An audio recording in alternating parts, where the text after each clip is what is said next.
Our protagonist, who was incredibly excited to discover he had grasped a bit of earth magic. He thought he could use the bricks he created, and because of that, the inn was imbued with his mana. This meant he could use the memory magic stored within it, making him even more thrilled with new ideas. Suddenly the scene changed, and the protagonist was stunned.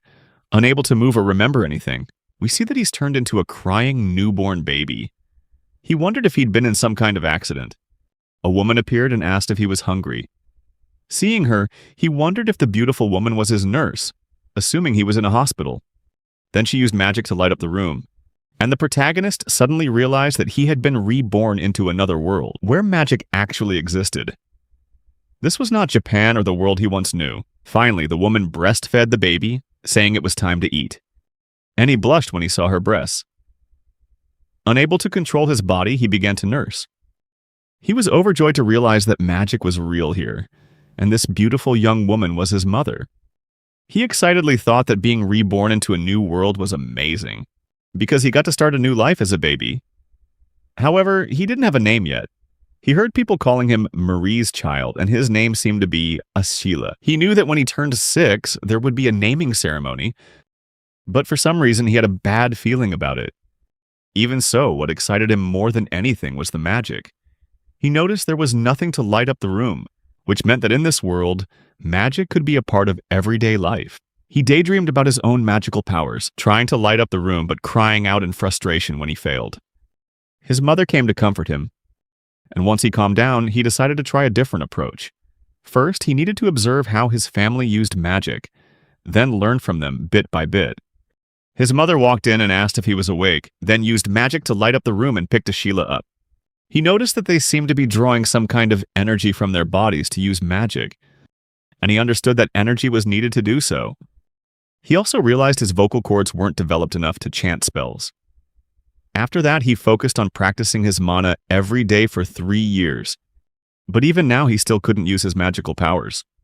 While his family was always struggling, he was just a 3-year-old child. But poverty was already starting to affect his health. Starting today, he decided he had to find food for himself. He realized there were 2 types of mana, one inside the body and another that existed in the surroundings. The external mana could be drawn into the body through the mouth and merged with the mana already inside. He began absorbing mana from the air, and for the first time, he felt it gradually gathering around his lower abdomen, creating a strange sensation as the 2 streams of mana combined. Just below his stomach, he started trying to control and circulate the mana throughout his body. By doing this, he gradually refined the mana within him. However, he had to wait until he was 6 years old to participate in the naming ceremony and start using magic. Then, he would be able to use simple everyday spells like creating light, starting a fire, and producing water, magical skills that only his parents were able to use. Ever since he was a baby, he had tried time and time again to learn how to use magic and had finally made some progress. He began the process of absorbing mana from the air, drawing it down to his lower abdomen, refining it, then guiding it up to his chest and spreading it to his limbs.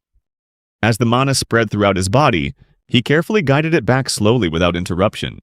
When in the open air, the mana looked like a type of gas, but once it flowed into his body, it felt more like a viscous liquid, giving him a deep sense of the potential power within. As his magic power surged, he focused on gathering it into his palm and releasing it into the ground. He tried to maintain his concentration, not wanting to lose his train of thought, especially since he had stopped at this point last time. He pictured the importance of practice, believing that the vitality of a field depends on the quality of its soil. The soil was soft, loose, and had a faint natural scent, holding precious nutrients. In his previous life, he remembered his grandmother in the countryside, often using synthetic fertilizer on the soil, weeding and tending to the earth to improve its drainage and exposure to sunlight. Thinking about this, he completed his spell and was surprised to find he had succeeded. He noticed the plot of land was about 10 square meters, the terrain uneven because his family were farmers, but the soil in the field was hard and full of weeds. Ashila was surprised that the spell was simple, yet he had succeeded on his very first attempt at using magic in this new life. However, right after, he started to feel hungrier, and wondered if using magic made him even hungrier. Without hesitating, he decided to start farming right away, planting 20 edible seeds. After 20 days, he was so moved he cried, telling himself he no longer cared about a child's pride and began to accept his life in this world. Watering became a challenge, difficult for a 3-year-old. But after the first 5 successful days of using magic, he felt relieved as he improved the soil and used magic every day, turning a portion of the land into a field of loose, fertile soil. Gradually, flowers began to bloom, a sign of a good harvest. But the strange thing was, the flowers bloomed after only 5 days when it should normally take 20. When he tried pulling one up, he was stunned to see that the number of edible tubers was much larger than usual. Normally there should only have been a few, but there were more than 10 large ones. He tried eating one but found the taste wasn't very good. And so his quest to revive the farm began. He continued to improve the soil and began to pay attention to seed selection. He noticed that the vegetables in the field grew incredibly fast, taking only 5 days to be ready for harvest. Even so, he kept eating them to avoid going hungry. Even though he knew the food in his past life was much tastier and more appealing, he was excited that his magic had broken the normal rules of nature. He didn't understand the theory behind it all yet, but watching the vegetables in his garden grow so quickly gave him the idea to take advantage of it. Even though the vegetables currently tasted bad, he hoped he could improve their flavor in the future. But he wondered how could he improve the vegetables' taste. As he went to bed, he remembered a story from class about green peas, where someone tested thousands of peas to discover the principles of heredity. He thought that he didn't have enough varieties of 20s to start crossbreeding, and slowly drifted off to sleep with those thoughts. Upon closer inspection, he noticed that not only were the roots different, but the stems and flowers were slightly different too. Some 20s tubers were black, others were reddish-purple, and some grew in larger clusters. The flowers also had a variety of colors from white to yellow. He cataloged each characteristic and divided the soil into 6 sections based on their distinct traits. At first, he just wanted to secure a food source, but these makeshift experiments gradually became his daily routine. He realized that these vegetables also contained a special kind of magic. The magic he had created combined both internal and external magical power, creating a unique blend that helped him hone his skills and unlock the potential within these vegetables. Each time he cast the spell, the merged magic was consumed. And when he tried to merge it again, he realized he had no internal magic left, making it impossible to continue merging or casting spells. From then on, he wondered how to restore his internal magic faster. He had realized that magic could recover naturally over time, but the pace wasn't fast enough for his needs. After experimenting by eating the vegetables regularly, he concluded that eating them helped his magic recover faster. However, mana didn't recover immediately after eating. It took some time. That's why he hadn't noticed this until now. He asked himself an important question. What kind of food restored the most mana? After trying various types of 20s, he found that the amount of mana recovered differed depending on the variety. Although he couldn't change the vegetable's flavor yet, he decided to put that aside for the time being, and decided to classify the vegetables that could restore the most mana. He felt a thrill of excitement discovering something new every day. He knew for sure that he needed to compare and prioritize the foods that restored the most mana, but this small body of his also had its limits. He wished there was a faster way, and decided to expand his cultivation area. At first, he could only concentrate with his eyes closed, but now he was getting used to using magic without needing to do that. When he cast the spell, he was stunned, wondering to himself how his power could have improved so much. When he heard a strange sound but couldn't pinpoint its origin, he had an idea: to focus refined mana into his eyes to observe. Immediately, he saw a faint blue aura rising from the fields. He pulled up a 20s plant and was thrilled to see that this blue aura was actually radiating from its roots, escaping into the air. He realized that the plants restoring the most mana had the deepest blue hue, and he speculated that this blue color was the mana itself. He continued to observe and eat the vegetables, all while focusing mana into his eyes. After a while, he noticed that the densest clusters of vegetables were also the richest in mana. He began to take notes on his genetic findings. And at 5 years old, he continued to make new discoveries. He realized that the vegetables that restored the most mana didn't produce an immediate effect, and that when he focused mana into his eyes, the information he perceived about objects changed. The blue color of the mana sparked his imagination, making him think that if he focused mana on a different part of his busy life, something else might happen. This train of thought wasn't wrong, but he decided to rest and sleep until the next day. The next day, instead of letting his mana radiate out of his body and seep into the soil, he kept the mana contained within him. Then he tried using body-strengthening magic. Watering his crops became much easier, and he was also able to expand the fields even more. When he concentrated mana into specific parts of his body, he noticed a significant increase in the strength of his arms and legs. He wondered if his muscles could be enhanced. What about his internal organs? If he could strengthen his digestive system, could he absorb mana from the vegetables faster? He gave it a try and felt his absorption and digestion speed increase significantly. All this time, he had been putting a great deal of effort into tailoring his magic usage for each specific situation. But then, one day his father took out his sword and said that he had to leave. His mother, full of worry, told him to be careful and promised that she would wait for him to return safely. She told Ashila that from now on he was in charge of things at home. His father, who had always been the pillar of the family, had to leave because he was summoned to join the war effort. As a large-scale conflict erupted, forcing most of the men in the village to depart. Ashila always felt that the technology in this world was very primitive, and it seemed that war was one of the reasons why. In times of peace, the villagers would work together, gradually clearing land to create surplus farmland, but now, all of that had been disrupted by the war. The village's agriculture depended on the amount of land they owned. If it weren't for the war, there would be more new fields, paving the way for technological development and greater prosperity. This made him realize that his magic, which allowed him to create his own fields, played a crucial role in the current situation. Taxes were calculated based on the area of land used, so his field had a distinct advantage. But what worried him most was the poor quality of the equipment for those who had to go off to fight. They mostly had nothing but farming tools, and he wondered if those would be of any help to them in battle. He feared this could lead to casualties and create turmoil in the village, putting them at risk of losing their homes. With memories from his past life, he didn't want to have to kill anyone, and thought that, at the very least, they would need good weapons and armor, but most importantly, they needed money. However, when he saw his mother stir-frying tubers from the 20s field, he realized a much bigger problem. Life in the village barely generated any income. He thought about it and realized the only way was to rely on merchants. His mother suggested trying to make sandals from the dried 20s stalks, since they could create various products from them and earn a little money for shopping. Although he didn't say it out loud, this seemed quite inefficient in his eyes, because merchants traveled between towns and villages, and they would demand products of higher quality or value to make the transport worthwhile. Ashila realized that selling sandals made from 20s stalks could bring in some income, but he needed to learn how to negotiate prices to get a better profit. His mother taught him how to make the sandals, and he began producing them every day. When a merchant arrived, he praised the quality of the sandals and paid a small amount of money.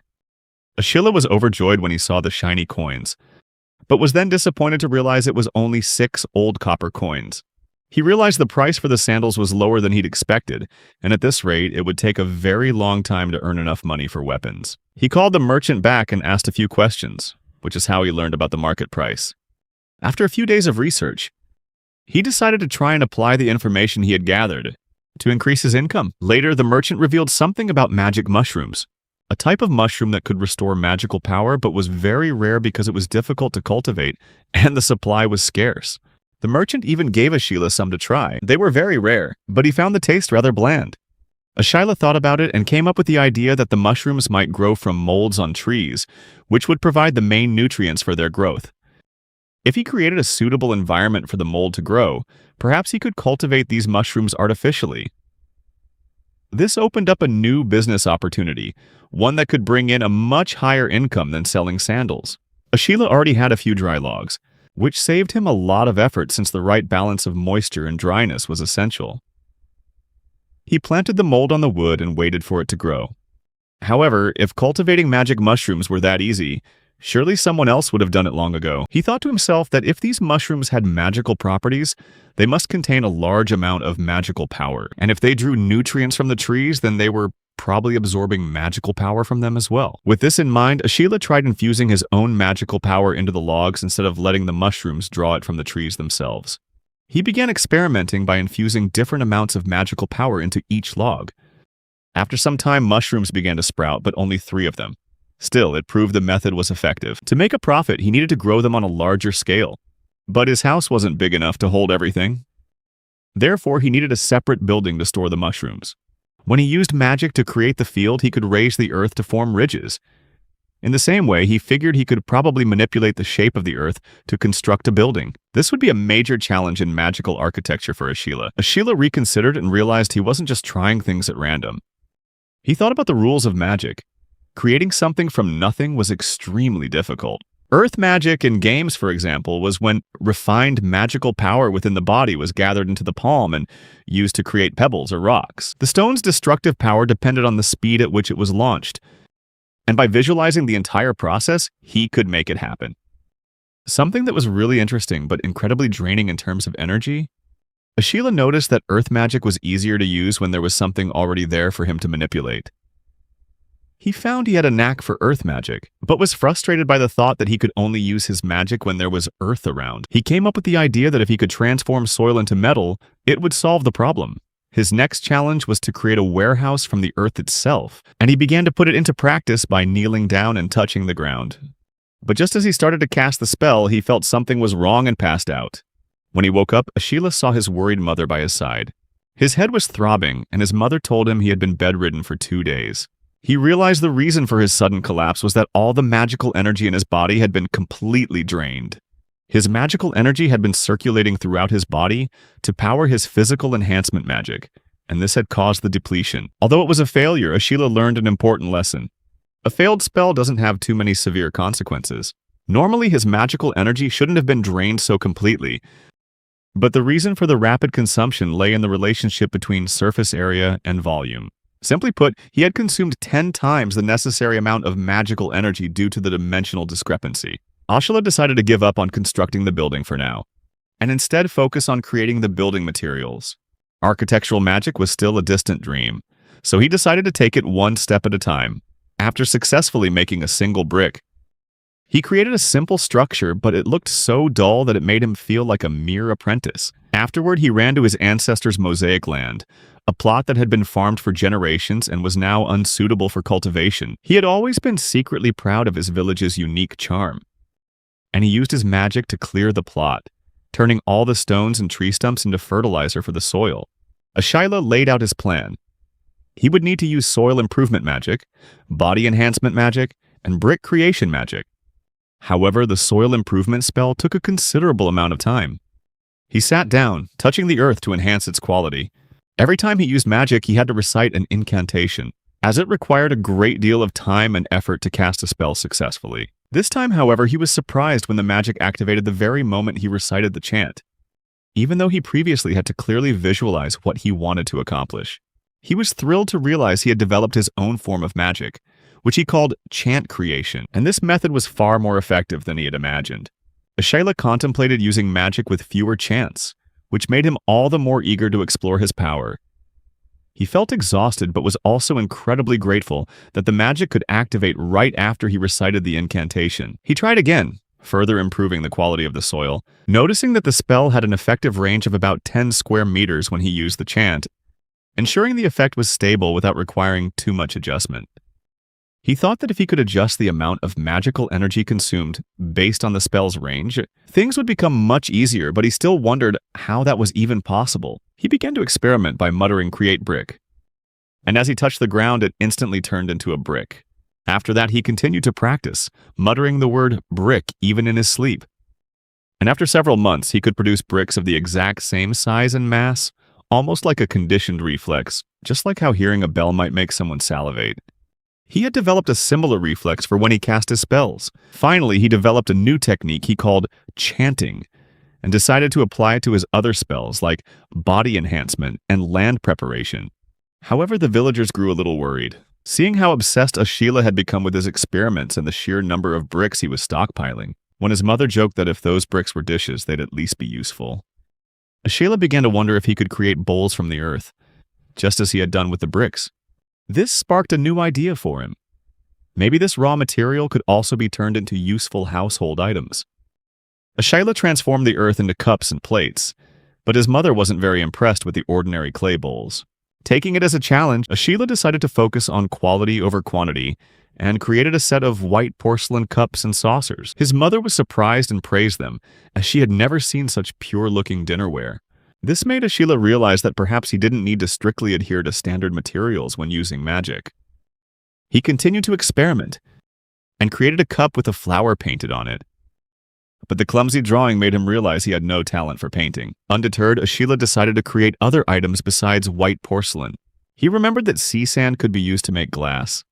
So he created a transparent glass cup, an item never before seen in the village and perhaps not even in the surrounding regions. His next challenge was to increase the production of magic mushrooms. Just then, the merchant appeared and called out his name, saying he had something to discuss. Ashila was delighted, as this was the perfect opportunity to sell some of the items he had made. However, the merchant instead asked to buy some spare bricks from his house, which surprised Ashila. He asked again to confirm and excitedly said he had also created some new items. But the merchant seemed confused, not understanding what he was talking about. The merchant told Ashila to call his parents to negotiate the sale of the bricks. Ashila replied that he had plenty of bricks, but the merchant was only interested in buying them now and promised to look at the pottery next time.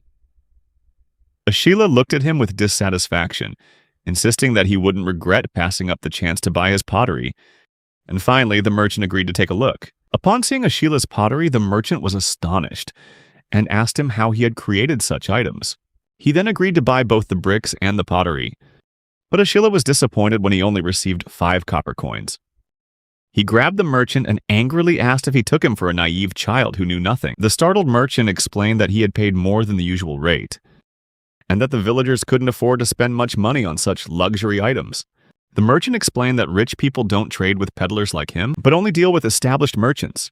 Ashila thought about marketing his products to the nobility, those who were willing to pay, but there was no way to reach them in a world without the internet or newspapers. He felt frustrated and thought that talking to this merchant was a waste of time. Seeing Ashila's sad expression, the merchant consoled him by saying the market for bricks was very stable, and promised to buy all the bricks he had next time. When the merchant came the next time, Ashila had prepared 10 times the amount of bricks. The merchant was surprised and said he had brought someone strong to help transport them. Ashila was surprised to see the animal the merchant brought, and seeing his confused look, the merchant asked if he had ever heard of a dragon horse, explaining that it was a very strong work beast. We learn that work beasts are creatures raised from eggs to assist their owners. Work beasts born this way are very loyal to their master or parent. The work beast's egg develops by absorbing magical energy from its owner, and its form depends on the type of magic provided, meaning its appearance will reflect the characteristics of the one who hatched it. For this reason, those who can create unique or useful working beasts are highly valued. As the merchant loaded the bricks onto the back of a dragon horse, he explained that incredibly powerful dragons existed in this world, and that this working beast, which resembled a dragon, was famous for its strength, endurance, and courage. Additionally, there were super durable working horses and flying working birds that were also very popular. Ashila curiously asked if working beasts were expensive, and the merchant confirmed that dragon horses, or any beast that could be used for transportation, were valuable assets.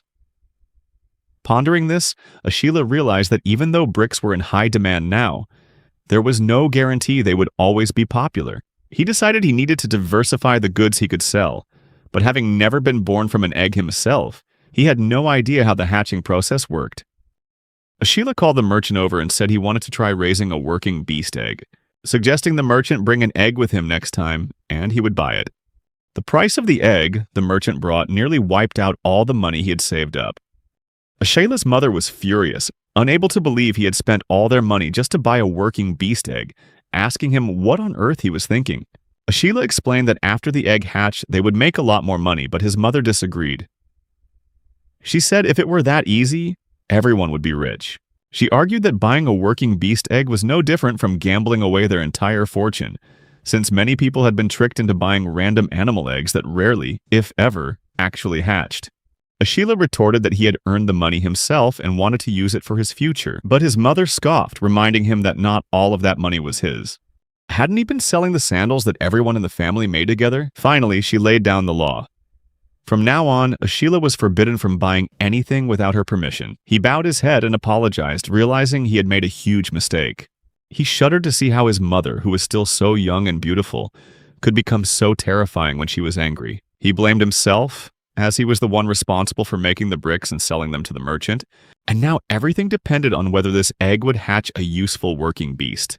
Ashila made a net bag from the stems of a 20s plant to hold the egg and carry it safely with him. He wondered if he could get several people to channel their magical power into the egg to help it hatch, But he realized that everyone's magic was different, which made it difficult to incubate the same type of working beast together. As he held the egg in his hands, he could feel it drawing magical power from him.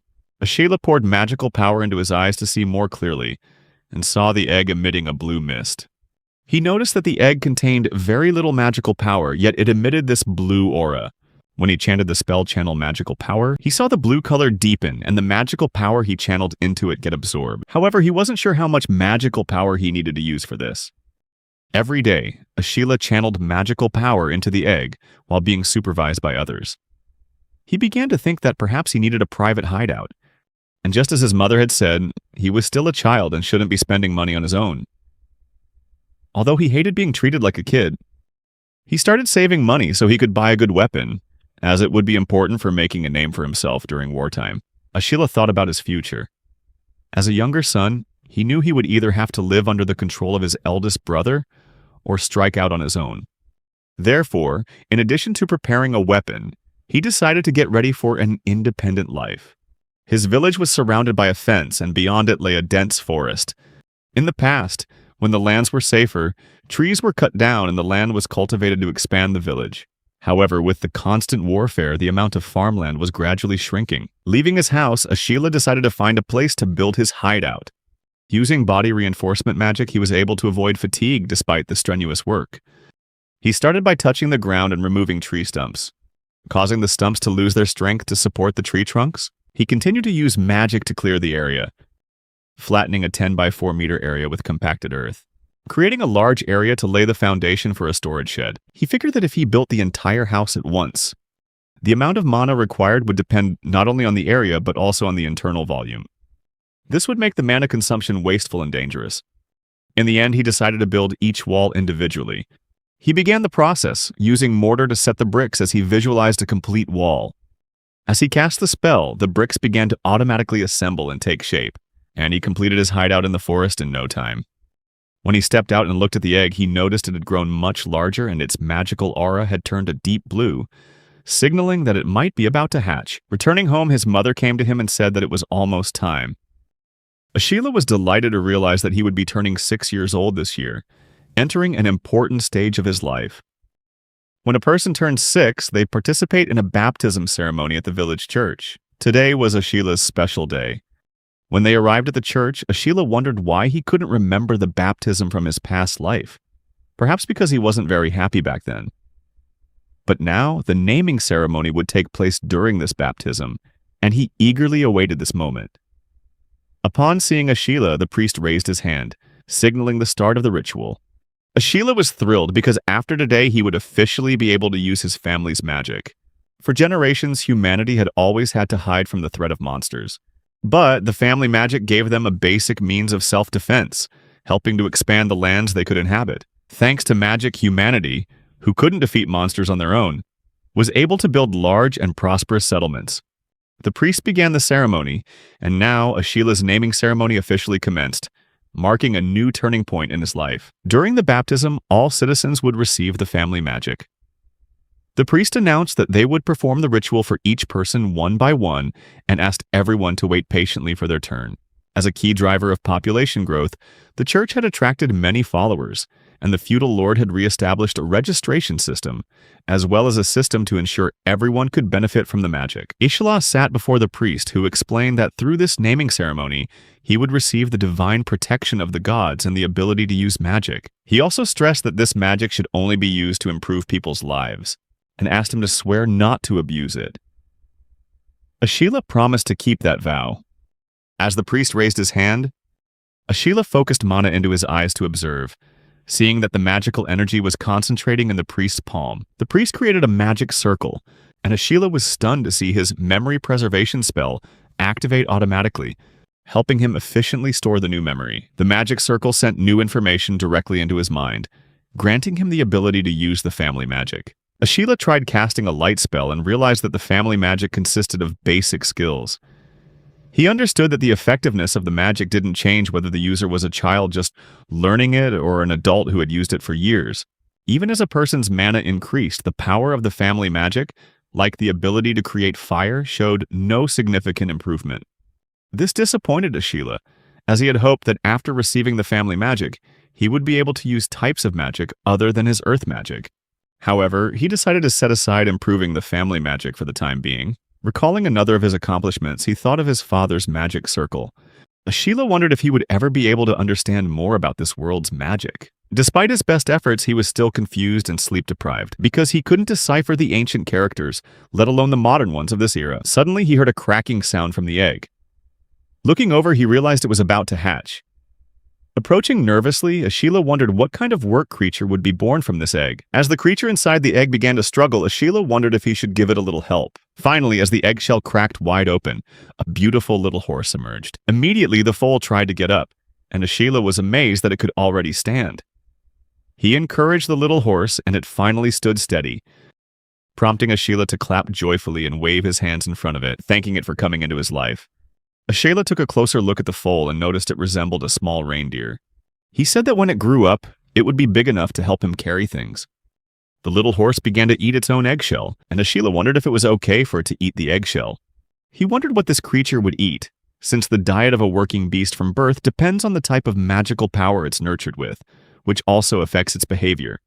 Ashila wondered what dragon horses ate since they were very efficient but didn't eat meat, and providing meat every day would be too hard for a poor farming family. Thinking, he remembered he had some extra radishes growing in his hideout, so he went and brought some over. The little horse tried the radishes and ate them all up, making Ashila sigh in relief that he wouldn't have to worry about going broke just to feed it. The horse stared intently at him, as if committing its new master to memory. The small horse climbed onto Ashila's lap, curled up and began to snore softly, which made him blush at how adorable it was. 10 days passed, and the horse had grown, now carrying an air of dignity. Although he had grown attached, Ashila decided to sell it to keep his feelings from getting in the way of his original goal. Still, he wanted to give the horse a special name. Sensing that family magic was imprinted on the mind through a magic circle, he figured this horse must also have some magical power and could at least create its own clean drinking water.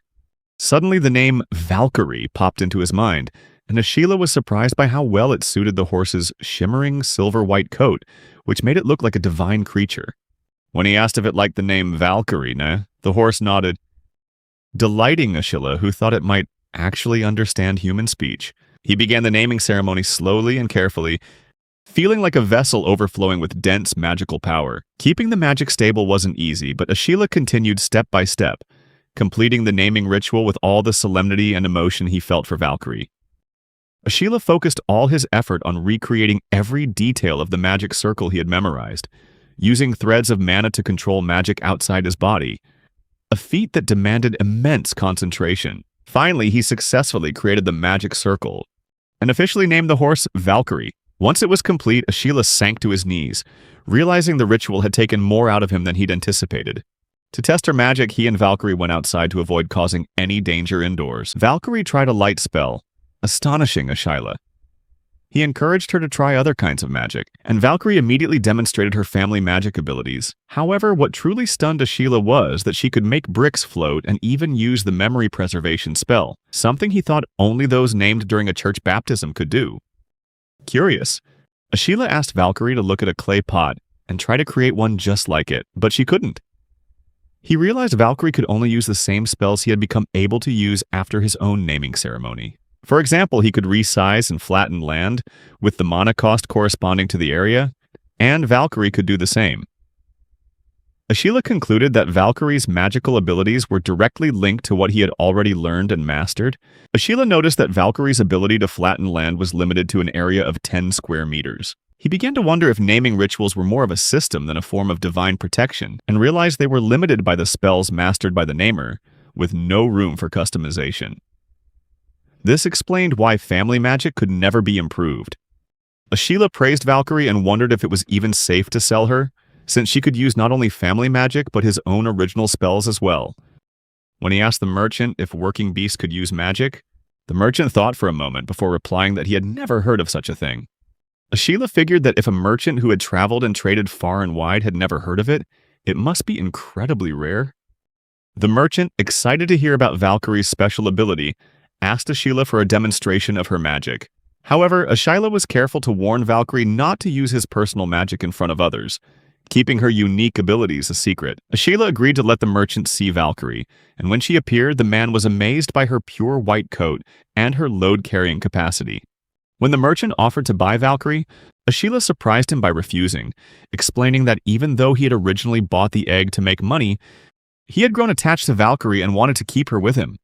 The merchant, also impressed with his magical abilities, realized that he would be a powerful assistant, even stronger than a child. Seeing this, the merchant made an offer. He had 5 other work beast eggs and was willing to give them to Ashila. He suggested that after Ashila raised the work beast from these eggs, he could sell them, and the merchant assured him it wouldn't be hard to find buyers if they were raised by Ashila. Even though he might take a loss at first, the potential profit would be enough to make up for it. Ashila, hearing this, began to set the terms for the deal. He emphasized that he would set some minimum requirements to protect his own interests. Seeing him lay down conditions, the merchant had a bad feeling. Worrying that Ashila would negotiate a more favorable deal for himself, Ashila realized that raising work beasts from eggs might be the best way a farmer could hope to make money. He was determined to grow this business and work hard. One day, he saw Valkyrie take one of the eggs, which made him panic and scream, telling her she wasn't allowed to eat it. But Valkyrie confirmed that she was just keeping it safe. Ashila asked if Valkyrie intended to raise these eggs, and she touched her nose to an egg, using her magic to transfer mana. He was surprised to see that she could transfer mana into the eggs. Valkyrie explained that mana from multiple people could be used to incubate eggs, but it required a significant amount of mana. Ashila decided to entrust the task of incubating the eggs to Valkyrie, and asked her to take good care of them. Remembering his past life, Ashila recalled how he once brought home a stray dog. His mother had been furious and asked if he was capable of taking care of it. Despite being scolded by his parents, he was eventually allowed to keep the dog, promising that he would truly look after it.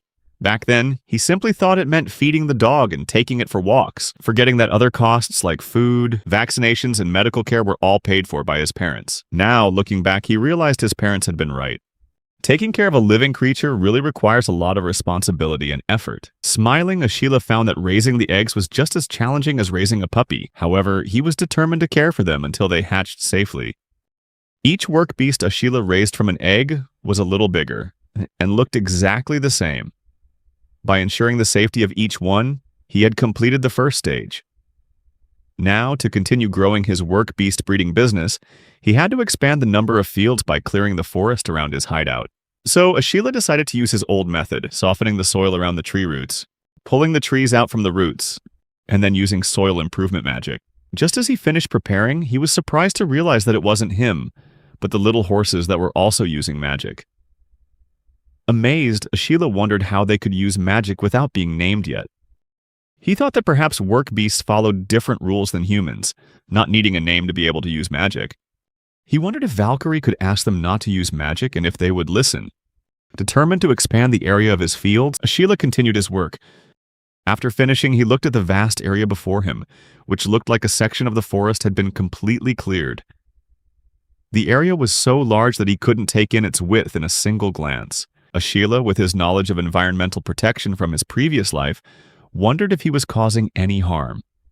But when he looked closer, he noticed that this area had once been fields that the forest had reclaimed after the population decreased and the land was abandoned. The forest was so vast that the village had permitted the expansion of the fields. If he wanted to raise large work beasts like Valkyrie, a grazing area would be just as necessary as fields. However, the larger the area, the more difficult it was to get around. And to ensure safety and save energy when fighting, Ashila realized he needed to find a faster way to travel. When Valkyrie came to his side, he had the idea of riding her. And even though Valkyrie wasn't a horse, he thought a saddle and stirrups might still work. But after asking around, he learned that no one in the village could make a saddle or stirrups for a work beast. They suggested that using a cart would probably be fine, since work beasts were usually used to pull carts rather than being ridden. Even so, Ashila still wanted to learn to ride Valkyrie, thinking that if he ever had to go to a battlefield one day, being able to ride the Valkyrie would be a huge advantage. In this world, it was common knowledge that cavalry had a significant advantage over infantry. Determined to test it out, he climbed onto the Valkyrie's back. Ashila realized that controlling a living creature at will was a necessary skill, but riding the Valkyrie was easier than he had imagined. With the Valkyrie's exceptional intelligence, thanks to being nurtured with his mana, she moved carefully so as not to put any strain on him. Ashila thanked her, pleased that he could ride without a saddle. But suddenly he started feeling dizzy and nauseous, like motion sickness. He wondered how riding a work beast could make him feel so terrible and realized he would need more practice to get used to riding the Valkyrie. Ashila's entire body ached after each session of riding the Valkyrie. He realized that even though the Valkyrie tried to move gently, the vibrations were unavoidable. To stabilize himself, he decided to grip the Valkyrie's body tightly with both hands and tense his entire body to maintain his balance. By doing so, he significantly reduced the feeling of shaking. However, his body was still sore that night, and he wondered if having a saddle and protective gear would make it better. Even so, Ashila was determined to continue his riding practice every day. As he was preparing for bed, his older brother remarked that he often muttered something before falling asleep. Ashila frantically denied it, but in truth, he was teaching himself magic and testing new spells. During this process, he noticed that when he focused mana into his eyes, he could see a faint blue aura emanating from everyone, like mana leaking from their bodies. He wondered what would happen if he prevented his mana from escaping. Ashila discovered that keeping the mana within his body greatly improved his recovery abilities. As he experimented, he realized that the physical enhancement spell not only made him stronger, but also had a lingering effect after being cast. He pondered how to optimize his magic to maintain his body's recovery, even during sleep. The next morning, his body had completely recovered, allowing him to continue his riding practice without any hesitation. Just then, the merchant came to visit, bringing a new egg and offering to let Ashila incubate it. Ashila was surprised to see that the work beast from the eggs the merchant had brought before had grown much faster than expected. He thought it would take 1 or 2 hatching cycles, but the work beast had grown exceptionally well. When he asked about this, the merchant explained that although there were many eggs, they usually didn't hatch all at once, and each egg typically took over a month to hatch. Ashila wondered if injecting them with mana was the reason they grew so quickly. When the merchant said he could sell them right away, Ashila wondered what he should do and what the buyer's intentions would be. The merchant confessed that he initially had no intention of selling them. Ashila asked if the merchant intended to use them for his own work, and the merchant laughed, saying that was indeed the plan. He said that first, he would be giving some of these work beasts away for free. Ashila was disappointed to hear that, but the merchant explained that in order to sell products to the nobility, the ones who govern this land, he needed to build relationships and credibility. The merchant explained that merchants like him, who traveled from village to village, often lack the necessary connections to handle expensive items. To sell to the nobility, you need credit and strong relationships. Because the shops that cater to nobles often have exclusive dealings, making it difficult for newcomers to break in. The merchant added that expensive products could only be sold to the nobility, but he had neither the connections nor the reputation to even meet them. Ashila asked if this was a case of the merchant once owning a rare luxury item but failing to sell it because he lacked a go-between. The merchant admitted this sheepishly and said that this time, if he gifted a valuable work beast, things would be different. He explained that a rideable work beast, recognized as useful and valuable, could be a crucial strategic asset, especially in times of war. The merchant added that gifting this work beast, a highly sought-after item, would help him establish a solid relationship with the nobility. If the nobles were pleased, they might buy more in the future and even introduce him to other nobles. When Ashila asked for more clarification, the merchant explained that the nobles who ruled this land could not be ignored. In terms of social standing, it would give him a chance to advance in the work beast business. Ashila realized that if the merchant sold a strategically valuable work beast to a nobleman, it would open up many new opportunities for both the merchant and himself. Opportunities to access high-end markets and build stronger connections with the nobility.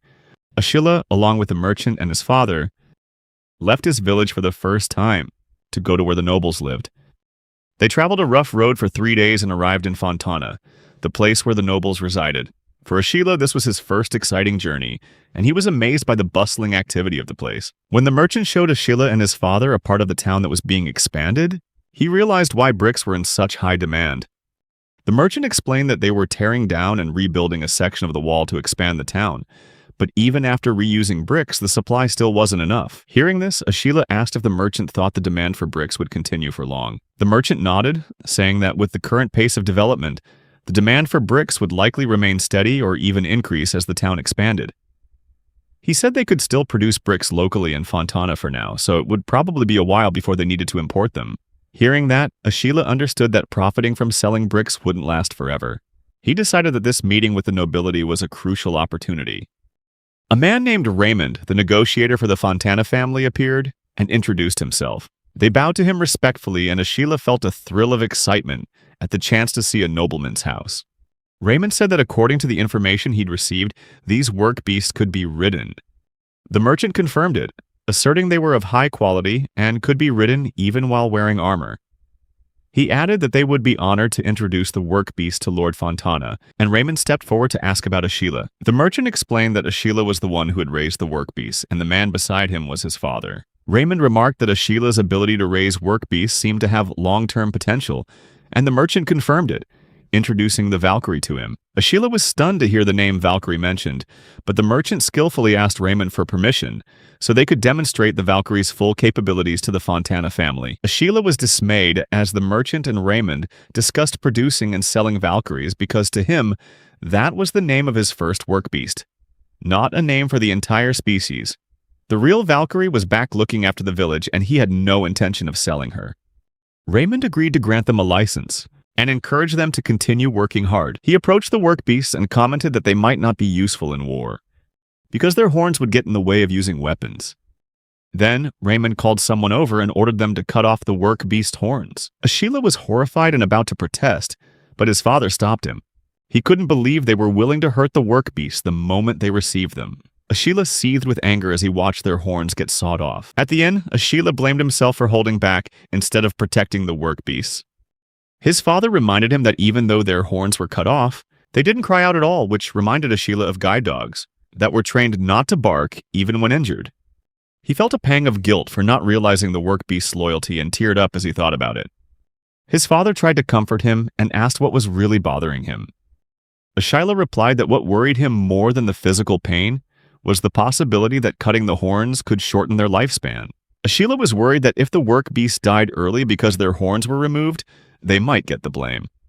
Despite his anger over the horns being cut, he realized that in order to continue the work beast business, he needed to investigate this more thoroughly.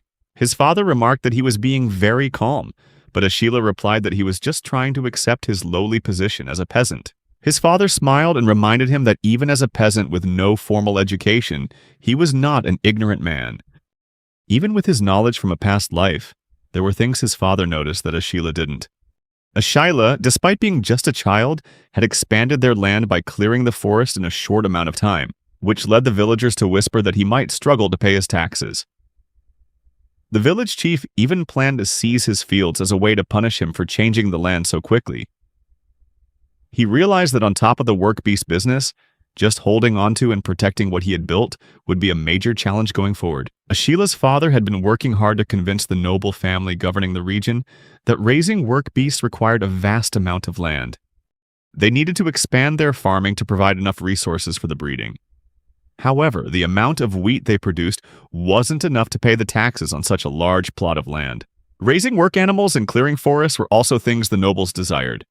Fortunately, they received a permit that allowed them to own land and pay taxes in cash instead of wheat. Ashila's father suggested that since they were in town, they should look around and buy some necessities. Ashila felt happy to have a father he could trust and thought to himself how lucky he was.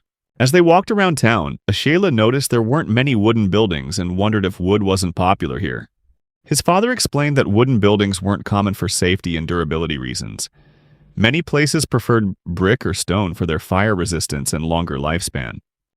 Ashila's father explained that wooden buildings were vulnerable to fire due to ignition magic. Even so, most buildings in town had few windows because they could use magic for lighting. Ashila realized this was related to his family's magic and the divine protection, though he still wondered if this power was truly connected to the gods. Seeing a window, Ashila had an idea. Glass might be in higher demand because it's more convenient and easier to use. He thought that if he tweaked his magic a little, he could mass-produce glass just like bricks, meeting the demand from construction projects. Ashila's father told the merchant that Ashila always surprised him, and that thanks to the radishes he grew, the village had started to thrive. The merchant overheard this, and Ashila's father recounted the harsh past when crop failures made it easy for people to starve, and prolonged droughts devastated the land. In the context of war, famine led to conflicts over food. At that moment, the merchant took notice of Ashila's radishes, wondering why this vegetable, which grew wild everywhere, was getting so much attention. However, when he tried one of Ashila's radishes, the merchant found it to be crisp, firm, and quite pleasant tasting, a significant improvement over the bitter, hard-to-eat wild kind. He concluded that if radishes of this quality became widespread, they would surely help reduce starvation. This new type of radish came from a village near the northern forest. When the merchant visited that village, he was astonished because villages back then were usually dark, stuffy, and dull. However, when he arrived at Ashila's village, he noticed it was different. Impressed, the merchant asked a barrage of questions about what else the village had to offer. After buying a large quantity of radishes and sandals, he met with other farmers and helped them cultivate this new radish. A few years later, Ashila began to introduce new products to the merchant besides sandals, like the magic mushrooms that grew in the forest, which he had mentioned before. However, since going into the forest could be dangerous for a young boy, the merchant advised Ashila to wait until he was older. Despite that, Ashila was confident he could handle himself and promised to be careful. The merchant was worried, especially since many young people had faced danger and lost their lives in the forest before. But Ashila once again showed him a pottery set he had made himself, which astonished the merchant and made him question the boy's origins. The merchant had once speculated that Ashila might be a noble, or from a fallen noble family, but all those guesses were wrong. After Ashila was baptized, the merchant was surprised again when he saw that the work animal the boy had raised turned out to be a rare and valuable type of horse.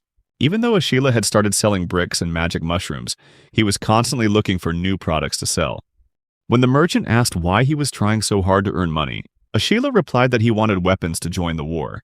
The merchant thought that perhaps Ashila wished to restore his family's honor through battlefield achievements, but that was also a mistaken assumption. Regardless, he realized that Ashila was an important person with great influence and a promising future. In order to establish a solid relationship with Ashila, the merchant decided he needed to secure exclusive rights to trade the work animals the boy produced. He was determined to maintain this relationship at all costs, especially for when Ashila came of age and joined the nobility. He hoped that Ashila would trust him completely. On the way back to the village, Ashila asked the merchant if they could do a little more shopping, and the merchant agreed with a smile.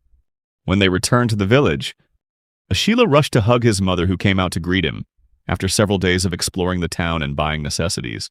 They had bought a large saw to clear the felled trees, a cart to transport crops, and the fine liquor his father had requested. However, the money Ashila had earned from his dealings with the merchants was starting to run out. Therefore, he decided that his main source of income from now on would be from selling the work animals.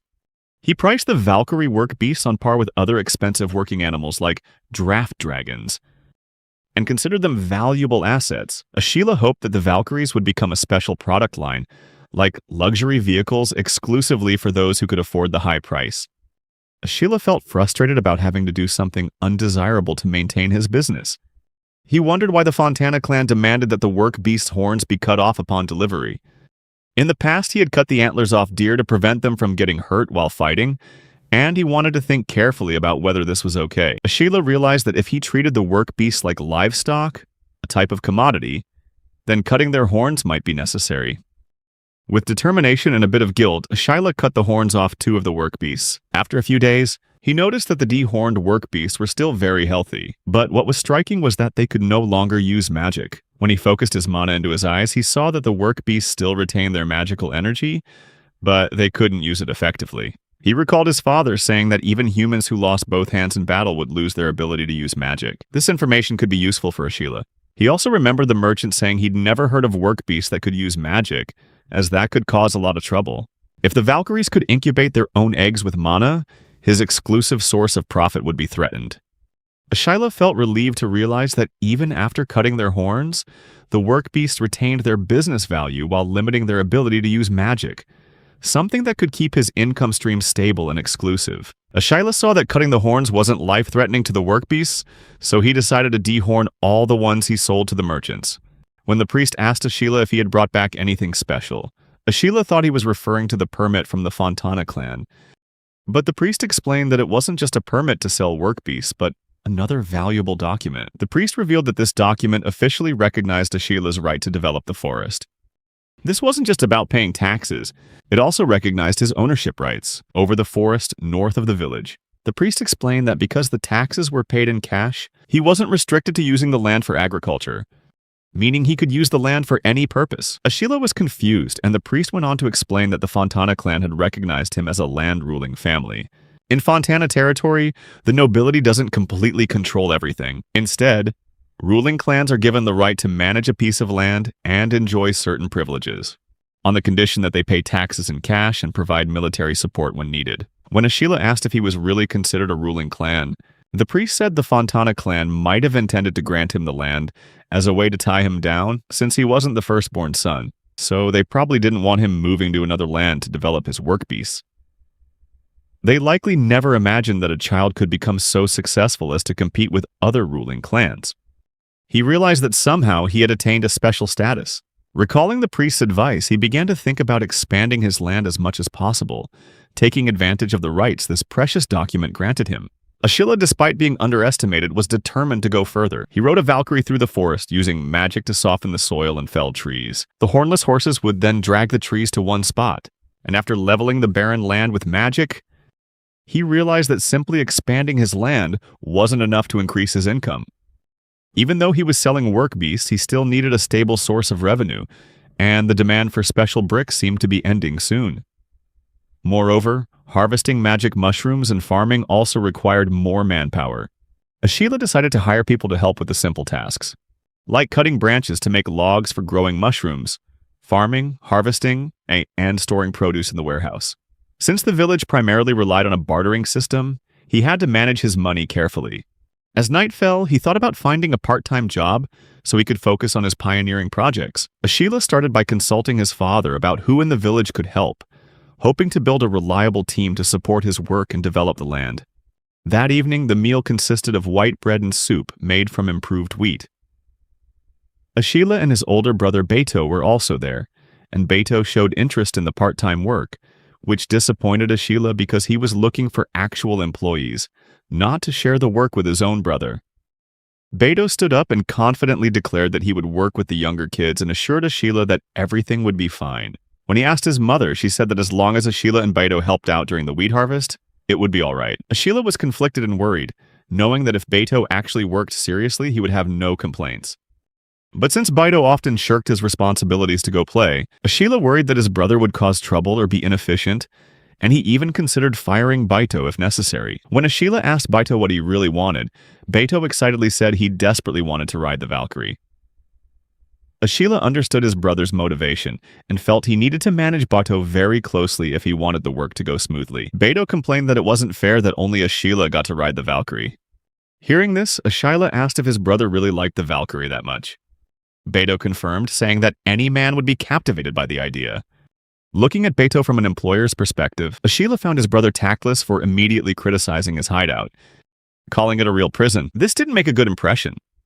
But Ashila decided it was a good time to experiment and improve his architectural knowledge. On his last trip to town, Ashila had paid close attention to the structure of the inn where they stayed overnight, from its exterior to the layout of the rooms.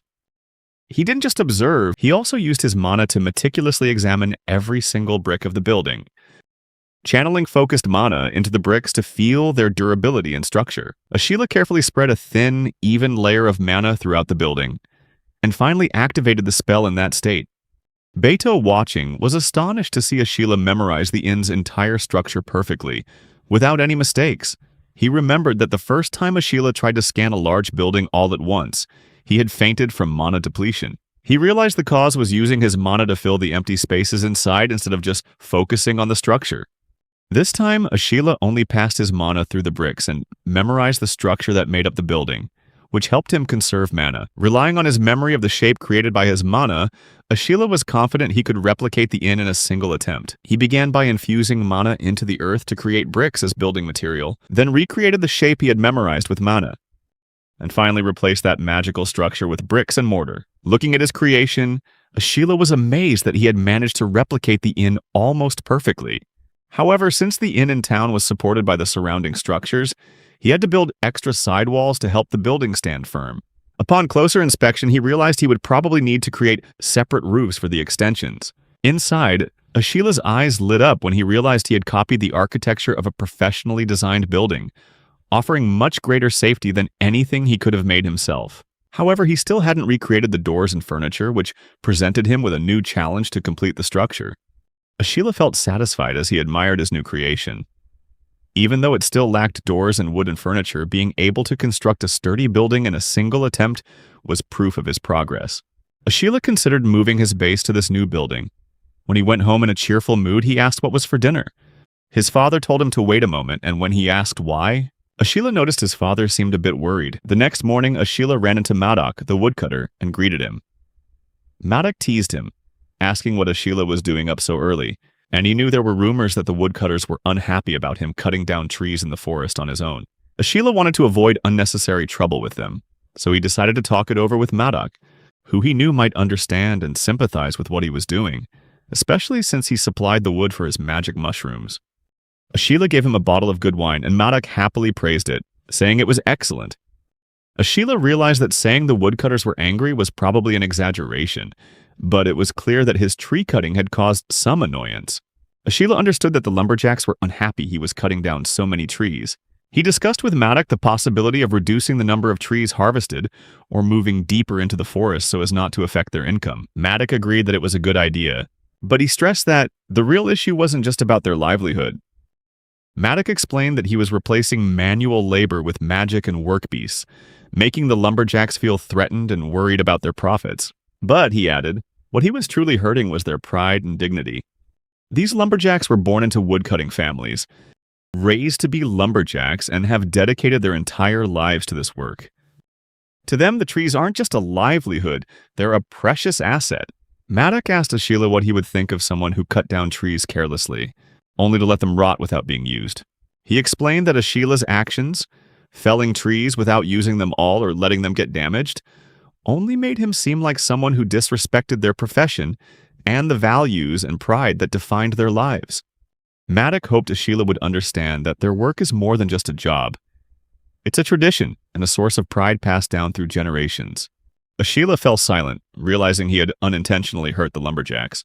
Even though they understood he was clearing trees to develop the land, they were still unhappy with how he was doing it. Madak explained that they just wanted him to understand the consequences of his actions, not to oppose him outright. Ashila felt disappointed in himself, realizing he'd been so focused on development that he'd overlooked the people around him. Perhaps his father had noticed the lumberjack's dissatisfaction and had tried to warn him before the problem got worse. Seeing Ashila lost in thought, Madak realized that even with his extraordinary abilities, the young man was still willing to listen to the opinions of others. Afterward, Ashila asked Madak if he would like to help out with his work. When he saw Madak's surprise, he explained that he wanted to start managing the forest more responsibly. Ashila knew the northern forest was vast, so vast that many who got lost in it never returned. Although he didn't know its exact size, he was aware that unsustainable development would lead to serious consequences. With a combination of magic and his Valkyries, he could reduce the forest area quickly. However, he was worried about environmental degradation. If the forest was destroyed without any control, the soil would lose its ability to retain water and nutrients, causing erosion and potentially turning the entire region into a desert. The most pressing issue was that the firewood supply could run out if they continued logging without a sustainable plan. Without enough wood for heat, the entire village wouldn't survive the harsh winter. With these thoughts in mind, Ashila resolved to manage the forest more sustainably and carefully. He hoped that together with Madak, they could develop the area without harming the natural ecosystem. By planting trees with proper spacing to absorb enough sunlight, creating a stable supply of quality timber. Ashila admitted that he knew about growing vegetables and wheat, but he didn't know much about forestry. He suggested it would be very helpful to have experts like Madak and the other lumberjacks assist with this. Ashila felt excited, believing this arrangement would advance his development plans while also satisfying the lumberjacks he respected and protecting the forest. Madak expressed concern, saying that the power of nature shouldn't be controlled by humans. But he also acknowledged that Ashila clearly understood the benefits of forest management.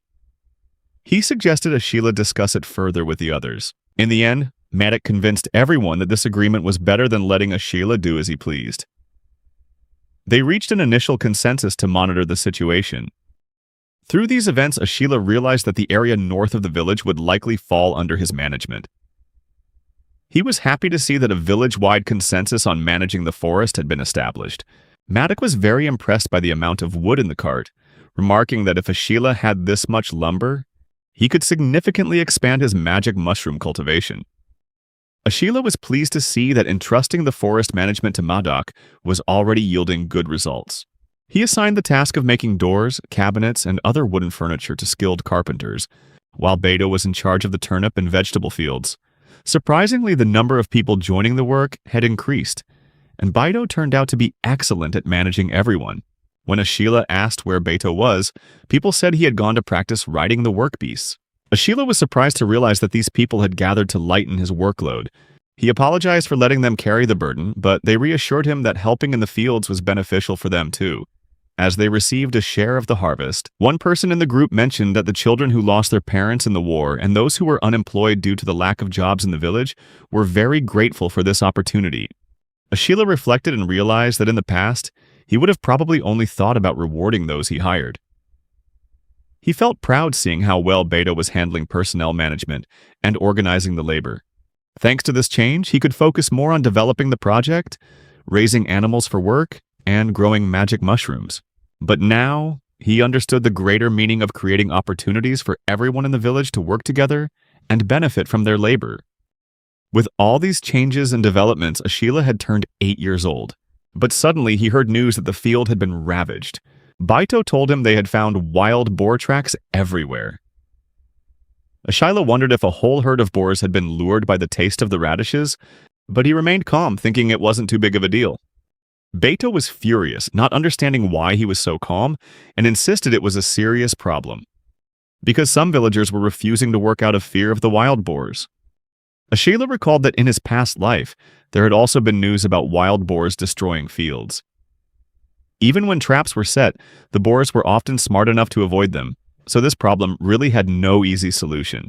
He felt guilty that his expansion into the forest might have caused this problem. He also remembered Madoc mentioning that wild boars would be attracted to newly cleared lands.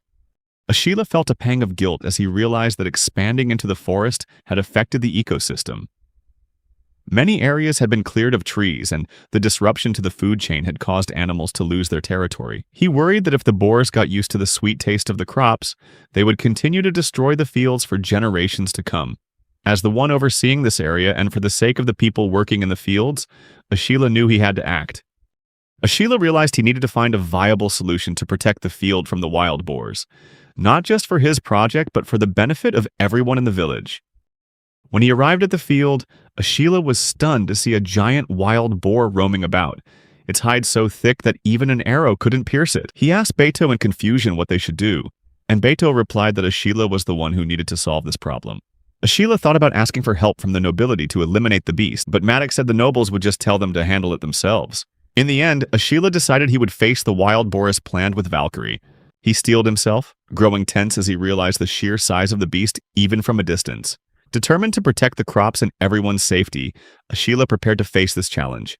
Ashila realized that if the giant boar charged them, they wouldn't get away with just a few scratches. It would be the end if the beast's tusks hit them. He climbed onto Valkyrie's back, feeling a sense of warmth and reassurance as she seemed to be waiting for him to calm down. Valkyrie started to run, gradually picking up speed, the wind whistling past Ashila's ears, making it difficult to aim at the target. While rushing forward at high speed, Ashila came up with a plan. He would use a scattershot rock spell to damage the boar. However, because he wasn't directly touching the ground, the spell's power was weakened. As the wild boar roared, Ashila realized they needed to move quickly. The boar began to chase them, running incredibly fast and maintaining a steady distance from Valkyrie. Ashila broke into a smile and shouted, announcing that everything was going according to plan. He noticed Valkyrie was moving with a complete understanding of his intentions, and felt that she was truly a reliable partner. Suddenly, Valkyrie leaped high into the air, reaching the altitude of birds in flight. Ashila asked in amazement if they were flying. Just then, Valkyrie landed on the ground with tremendous force, making Ashila keenly aware of her extraordinary power. He realized that Valkyrie possessed incredible physical abilities, which gave them a better chance in the challenging battle ahead. Ashila wondered if magically enhancing their physical attributes could take him and Valkyrie to a whole new level. As he got off Valkyrie's back, he saw a large pit in the middle of the forest, the trap he had set for the giant wild boar. The wild boar had fallen into the pit and was bleeding. Ashila felt a bit sad seeing the sight, but he told himself that only powerful attacks could pierce its thick hide. The only way to defeat it was to combine earth magic with Valkyrie's speed to create this effective trap. And that was how the first battle of Ashila's life ended. Madoc was astonished to hear that Ashila had actually taken down the giant wild boar, and Ashila said that everything would be fine from now on. But Beto disagreed and asked him if he really thought there was only one giant boar.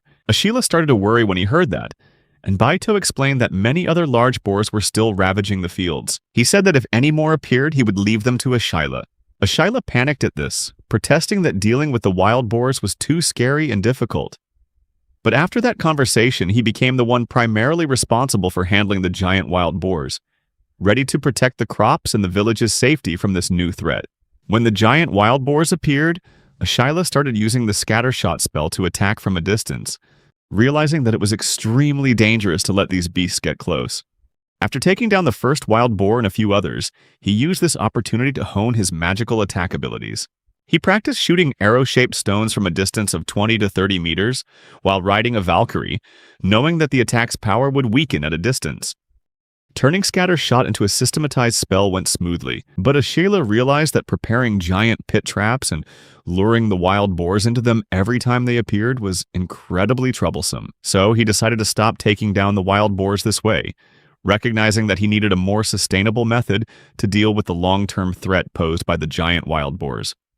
Ashila realized that instead of taking down each giant wild boar individually, a better solution was to build a solid defense system for the fields. He considered erecting a defensive wall, a measure thought to be the most effective against external threats.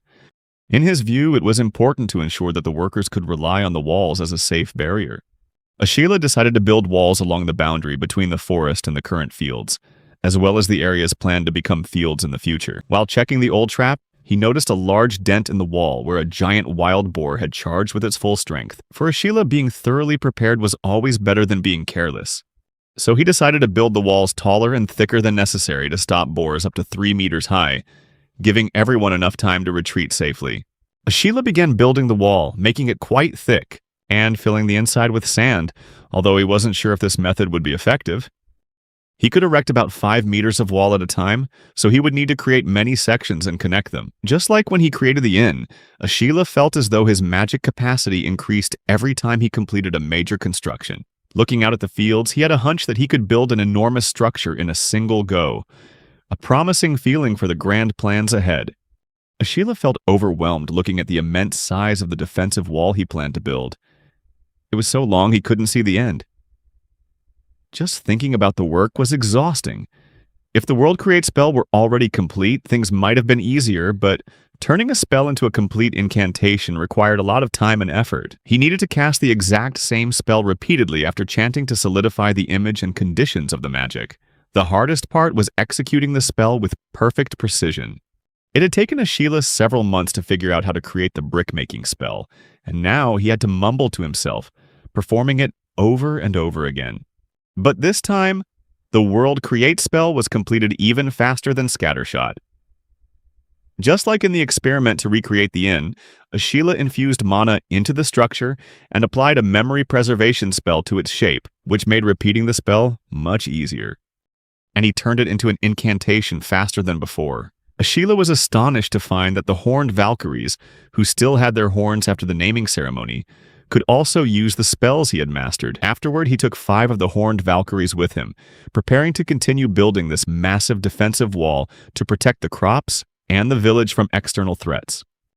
Ashila, after finishing the 4-kilometer defensive wall on all 4 sides, rested with the Valkyries to recover their magic power.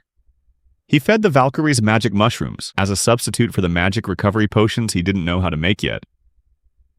The mushrooms proved to be quite effective, helping the whole team recover quickly. When Ashila asked Beto about the wall, Beto praised the structure as magnificent but pointed out that he hadn't made any gates. Ashila was stunned to realize he had forgotten this crucial part. Beto suggested he also make a road leading to the gates to make them easier to find. Previously, Ashila had created a few temporary paths, but they were quite rough and unsuitable for carts. Therefore, he decided to take on this challenge and create a durable road.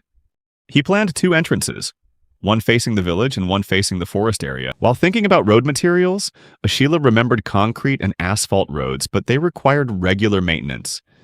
Then he recalled a type of road that could last for over 1,000 years, cobblestone roads like the ones from the ancient Roman Empire. Ashila decided to try this idea, hoping to create a road that was durable, easy to maintain, and suitable for the village. Ashila began building the road by digging a wide trench, lining it with stones and gravel, and then covering it with a layer of clay.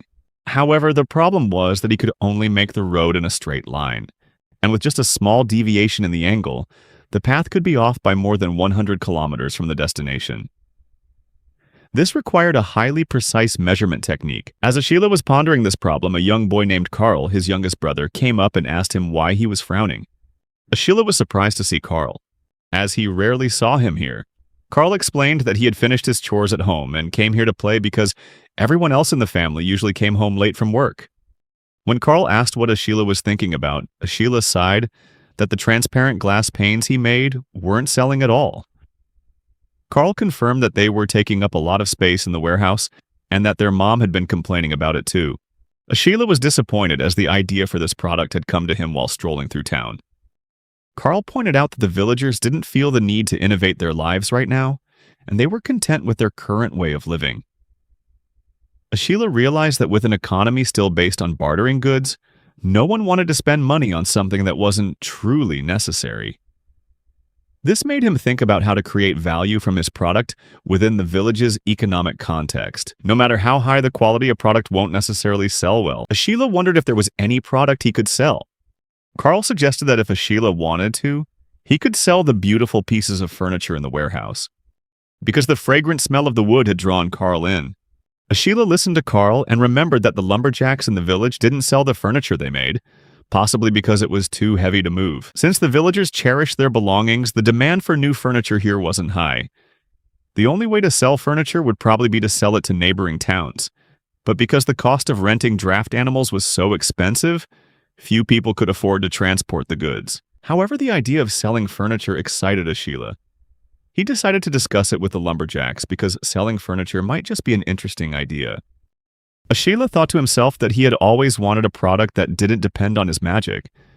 And though it might sound a bit extreme, if he weren't here, the village could face economic collapse. With the land now expanded to the point of surplus, he needed to start thinking about creating a stable source of income for everyone around him. If he wanted to start a furniture business, Ashila would need to set up a workshop, hire people, and create products. This meant establishing a company to manage production and distribution. Carl strongly encouraged Ashila, saying that he could definitely do it. Ashila asked Carl if he could continue to do many things in the future, and Carl replied that he was still just a kid and for now, he should just keep having fun. Carl reminded him that Ashila was only 2 years older than him. Ashila realized that was true.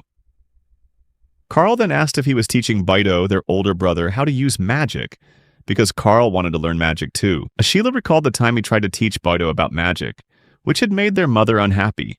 Carl was curious and wanted to know what had happened.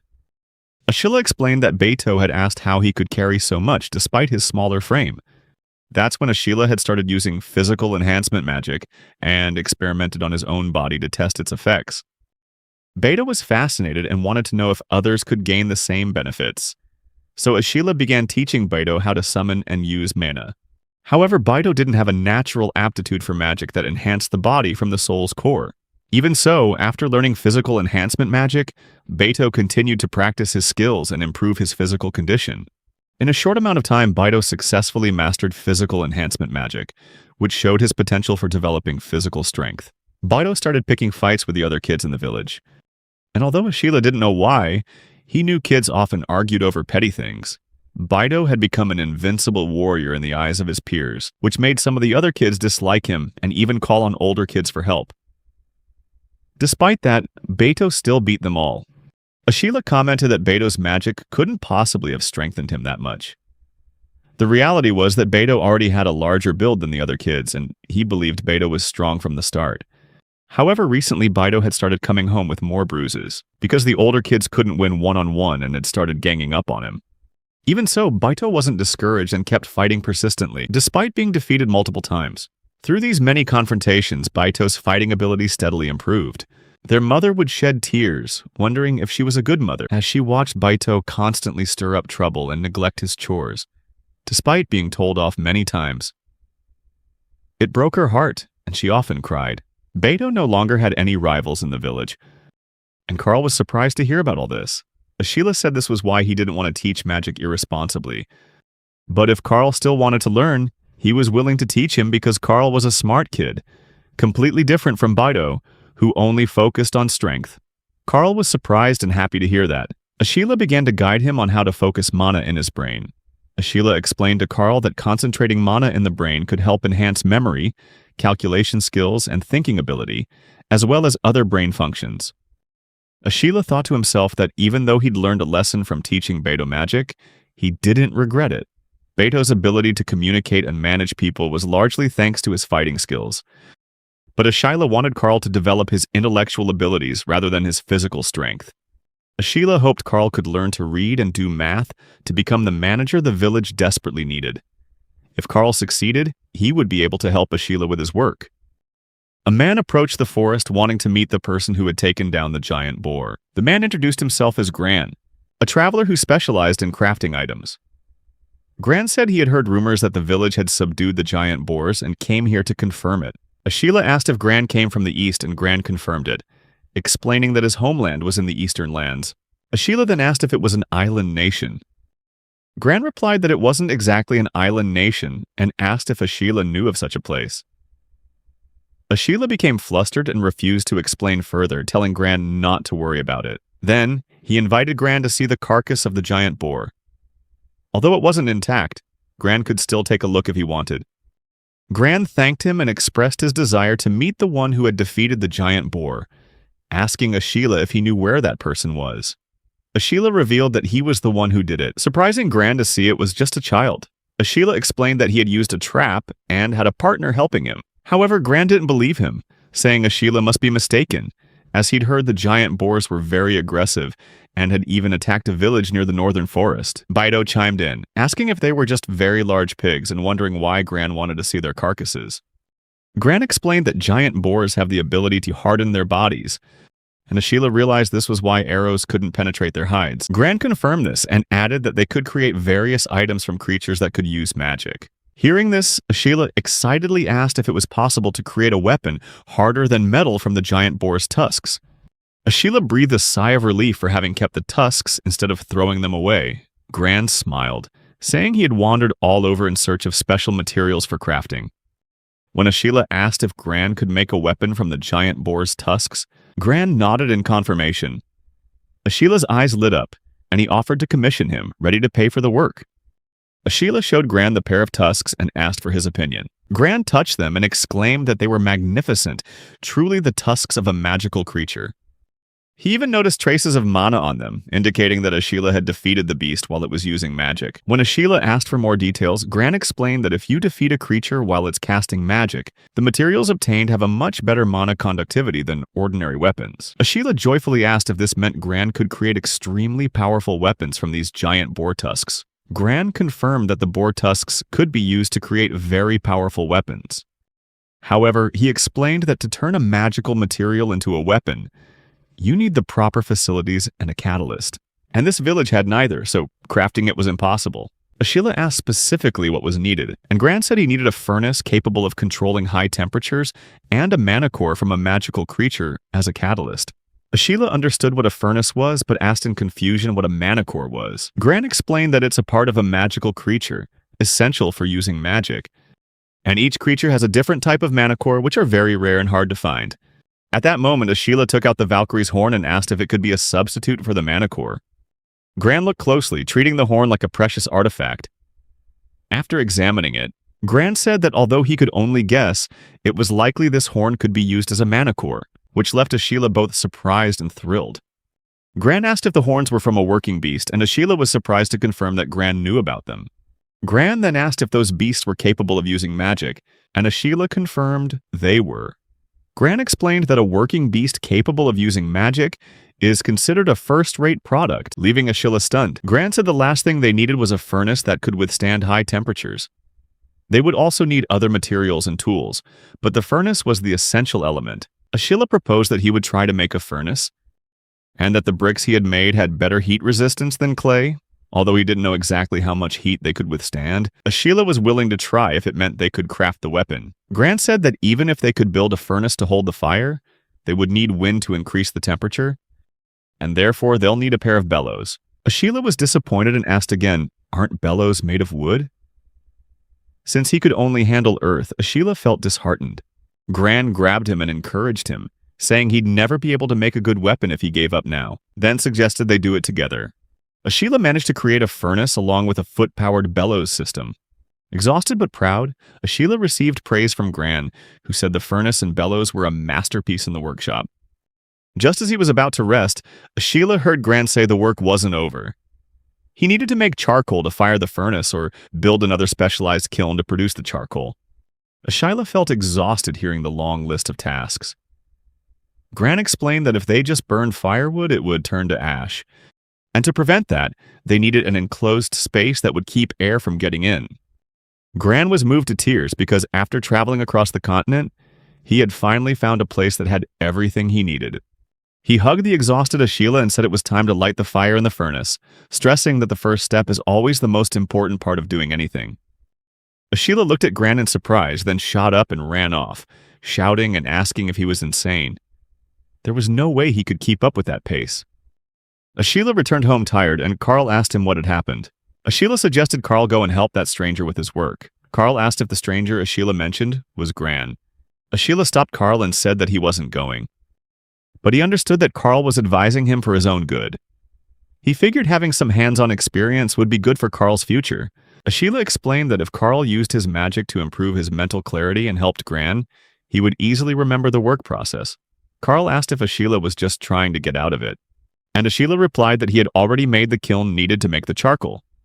The vast forest around this village has high-quality wood, but it's a waste that no one here knows how to make high-quality charcoal. Ashila explained that if they could produce quality charcoal from this area, the value of the land would increase significantly, and suggested Carl go help Gran. Completely exhausted, Ashila asked his younger brother to take his place and help Gran. Ashila returned to his hideout and Gran greeted him cheerfully, announcing that the task was completed thanks to Carl's efforts. Worried, Ashila looked at the body lying on the ground and asked if that was Carl. Gran laughed and explained that Carl was only in charge of operating the bellows. As Ashila approached to encourage his brother, Gran said that he had crafted many items throughout his career, but quality like this was rare. Gran then handed Ashila a sword, proudly presenting it as his finest work. Ashila gazed in awe at the pearl-white blade, which seemed to emit a faint glow. He noticed the sword was quite light, even lighter than a metal sword. Yet it was still sharp enough to cut through enemies and very durable even without a mana coating. Gran explained that Ashila could coat the sword with mana when necessary. Then Gran gave Ashila another item, a dagger made from a boarlet, emphasizing that he should carry this weapon as well. Ashila asked in surprise if the dagger was for self-defense, and Gran explained that a weapon made from a magical beast cub has a growth attribute. Gran said this dagger would absorb its user's mana and evolve on its own. When this dagger grows to the size of the greatsword Gran made, it will be much stronger. However, Gran noted that if it only absorbs mana from a single person, the dagger will grow slowly. For it to become an incredibly powerful weapon, it needs to be passed down through many generations. Gran added that in some stories, such weapons are considered treasures, known as an heirloom sword. Ashila thanked Gran, saying that he had long dreamed of having his own weapon. He felt that the sword Gran made had a special, refined beauty. Gran smiled, saying it wasn't every day that a wandering craftsman like him had the chance to work in a place with such excellent facilities. With the abundance of materials, Ashila began to think that perhaps Gran had studied at a proper academy, rather than inventing his own techniques. Gran smiled and said that he was lucky to have met Ashila. Ashila suggested that if possible he should stay and continue crafting items, as there were still plenty of beast fangs and it would be very helpful if Gran made more swords. Gran explained that with magic weapons, they're usually named after their creator. He suggested naming the sword Kugaken Guran, and Ashila agreed, promising he would take good care of it. This was the first time Ashila had owned a real weapon. After that, he ran over to Carl, gave him the magic mushrooms, and told Carl to chew on them to recover. Gran was amazed to see so many magic mushrooms, since they were such a rare resource. Ashila added that while magic mushrooms weren't related to smithing, they were a common catalyst in magic crafting. Gran joyfully said that this place was truly a dreamland for craftsmen. Ashila thought that before, if he hadn't had enough magic mushrooms to harvest, he would have had a hard time using them as a catalyst. But now, with help from the woodcutters and the rich supply of wood in the area, he was able to research and increase the mushroom's production. He realized that by implanting mushroom spores into logs, he could harvest them within a few years. However, Ashila said he didn't mind if Gran used the mushrooms for crafting weapons, just asking him not to use too many. Gran realized that these mushrooms were the ingredient for making mana recovery potions. Ashila confessed that he didn't know how to make potions, and just chewed the dried mushrooms to restore his mana. Hearing that, Gran offered to make mana potions from the mushrooms for him. Ashila was very surprised to learn that Gran could make potions. Gran explained that even if he wanted to use the mushrooms as a catalyst, it was better to process them into mana potions first. Ashila asked to watch the process, and Gran agreed, wanting him to participate to feel the joy of creation. Gran woke Carl up, but he was still exhausted and needed more rest. Afterward, Ashila and Gran got to work making the mana potions. The finished product had a tea-like flavor, created by extracting the magic mushrooms and grinding them into a powder, then pouring it into boiling water and stirring well. Gran said that thanks to the charcoal keeping the temperature stable, they were able to successfully brew this high-quality potion. Gran said that this time he planned to make defensive armor, using the hide of a giant boar to create leather armor, which made Ashila very excited. Gran explained that he needed to soak the hide in seawater for a few days to turn it into a magical item. While it wouldn't be as effective as the Kugaken Guran made from a fang, it would be much sturdier than most ordinary leather armor. Ashila praised Gran for his diverse crafting skills, and thanked him for coming to the village. Gran smiled and told Ashila to get ready to stay up late for the next few days. Ashila felt a bit down and thought that Gran would be a wonderful person if he didn't accidentally rob people of their sleep. Gran told him to start working immediately. Ashila was secretly proud of having created the meditation spell earlier, a spell that helped him recover his strength after a night's sleep. Ashila thought that without the meditation spell, he probably would have collapsed from overwork. After a short while, the leather armor was finished. Gran commented that it looked great, but it wasn't Ashila's size and asked if that was okay. Ashila happily replied that if the armor was made to his current size, he wouldn't be able to wear it when he grew up. Ashila added that, regardless of the armor, Gran had helped a lot by dividing the work among the farmers, and he was happy just to be measured for it. Gran assured him that he would make a new set of armor for Ashila when he had the time. When Gran asked what they should craft next, a tired Ashila found that cruel. Carl interrupted and suggested they should stop, asking why Gran didn't teach the craftsmen how to make the products to lighten the load. Gran said with disappointment that he preferred making new products to training other people. Ashila realized that Gran loved creating new things that stimulated his creativity. Therefore, he proposed a new task, to build a large structure. Ashila realized that Gran couldn't exceed the number of available bricks, and if Gran created a structure with this number of bricks, it would be within the limits of his memory conservation skill, allowing him to recreate it with magic. Ashila said that if Gran could create a magnificent house for himself with those bricks, he could use magic to recreate it later. Additionally, Gran was allowed to use mortar, and the house should be designed to be habitable.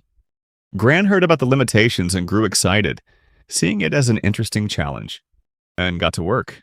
Ashila succeeded in keeping Gran busy and decided to experiment with something on his own. He noticed that the Kugaken blade Gran had created from the giant boar's tusk, and the Valkyrie's horn already possessed the harden ability. This made him curious whether he could discover more effects from other materials. Ashila gathered the materials: a mana potion, a heat-resistant brick, clay from his magic, a Valkyrie's horn, and a giant boar's tusk. To create the core material, he had to break down the heat-resistant brick into clay and then fire it. Using knowledge from his past life, Ashila mixed the ground heat-resistant brick, the horn, and the tusk into the clay. In addition, he poured a boiled mana potion into the mixture, creating multiple samples with different ratios of each ingredient. After carefully shaping them, he put them into the kiln, but the initial results were not as he expected. Determined to improve, he adjusted the amount of mana potion and the required time, then focused his strength on compressing it. Finally, he created an extremely durable brick. Unlike the previous reddish-brown bricks, this one had a color like marble. This was his new invention, the hardened brick. Looking at his creation, Ashila realized that just by adding a catalyst and special ingredients, he could create such a high-class material. He also began to understand why Gran was so passionate about crafting. Because he could only use earth-related magic, Ashila had always yearned to create bricks as durable as metal. No matter how many times he tried to imagine it, his bricks still fell short. Ashila thought that the memories and mindset from his past life were limiting his creativity, so he needed to experiment himself to create a brick with the hardness of metal. After concentrating and using his memory conservation skill, he developed a spell to create hardened bricks, based on the structural creation logic he had used before. In the end, he had created a new spell called Hardened Brick Creation, which allowed him to make durable bricks without needing the horns or tusks of magical creatures, and he found it truly magical. These bricks looked more like marble flooring than Roman-style paving stones. To create a Roman-style paved road, he used the road placement spell and experimented with the hardened bricks. Afterward, he wondered if he should raise the sides of the road to ensure pedestrian safety. Ashila was astonished by the structure Gran had built. The space was larger than he had imagined, and Gran explained that he had installed many windows to save on building materials. Ashila was surprised to see an arched doorway and even glass window panes. Gran mentioned he got the idea after hearing Carl talk about the glass panes Ashila had left in storage because they couldn't be sold. Looking at the arch, Ashila thought that by using this architectural style he could save materials and increase the structure's durability, an optimal solution when using stone, as it has high compressive strength. Ashila praised Gran, saying the building was amazing, more spacious than the inn, and felt open thanks to the windows. Gran was pleased, and Ashila said he was willing to pay any price he named. Gran said that instead of a reward, he wanted the right to build his own house. Ashila was surprised to hear that and asked for more details. Gran explained that although he was a traveler, he wanted a place to stay without worry. And he felt that by staying with Ashila, he would always be involved in interesting events. Ashila thought about how, after enclosing the fields with a wall, he had received many requests from other people wanting to live in the area. But because the Valkyries also lived here, he had refused them all. However, it wasn't every day you met a craftsman as talented as Gran, so if that was his wish, he would accept it. Gran thanked him, and with that, he became the first person to live in Ashila's territory. During dinner, Ashila wondered why his mother's cooking was always so delicious, which was why he was still at home instead of living in a lodging house. His eldest brother Hector had gotten married, quite early at the age of 14, even for this world, and their house was getting more and more crowded. Because their house was getting cramped, Ashila's family had to expand the storage shed to use as temporary living space. In this world, it was a given that the eldest son would inherit the house and the land. If their father, the head of the family, passed away, the house and land would be passed down to Ashila's older brother and then on to his son. If the other brothers couldn't find work, they would stay at home and work for the family. His family got along well, so Ashila wanted to stay with them for as long as possible. However, Ashila had been preparing to become independent since he was 5 years old, so he decided to leave his parents' home. First, he prepared the land in the development area and moved the base near the southern wall to the center of the plot. Then, he would recreate Gran's house design using the same amount of mana as he did for the lodging house. This time, he changed the material from regular bricks to hard bricks. Ashila built 4 1-kilometer-long walls surrounding his house, then paved roads from the center of the plot and connected them to the 4 outer walls. He set aside the land to the south, near the road leading to the village, for Gran to build his own house. Gran turned out to be a true creative fanatic. As soon as he received the land, he immediately started building his own house. Ashila built a few lodging house-style homes along the southern road for Beto. Beto wanted to leave home too, so he shared his new house with his friends and decided to rent out the empty rooms to people who wanted to work in the fields. Ashila decided the northern forest would be a forestry area, with lumber management and charcoal production to be located in the northeast section, supported by woodcutters like Madak and the carpenters who had moved there. The northeast section was an area that would still need further development in the future. The central area was Ashila's house, the Valkyries' residence, and the magic mushroom cultivation area. He kept the horned Valkyries in the central area and had them take care of incubating the eggs. Just as he had planned for the land's development, by the time everything was ready for the move to the new house, he was 9 years old. The merchant, who was astonished to hear that Ashila had given a piece of land to a stranger, and wondered why he hadn't said anything to him. Ashila replied that he thought a traveling merchant wouldn't need land, but the merchant said he didn't plan to be a traveling merchant forever and wanted his own shop. Therefore, he wanted Ashila to give him a plot of land. Then, the merchant suddenly looked at Ashila and said that he had lied about not having any work beasts that could use magic, which left him flustered, explaining that he didn't know the Valkyries could use magic and didn't think it was rare. But he only sold Valkyries with their horns cut, so none of those could use magic.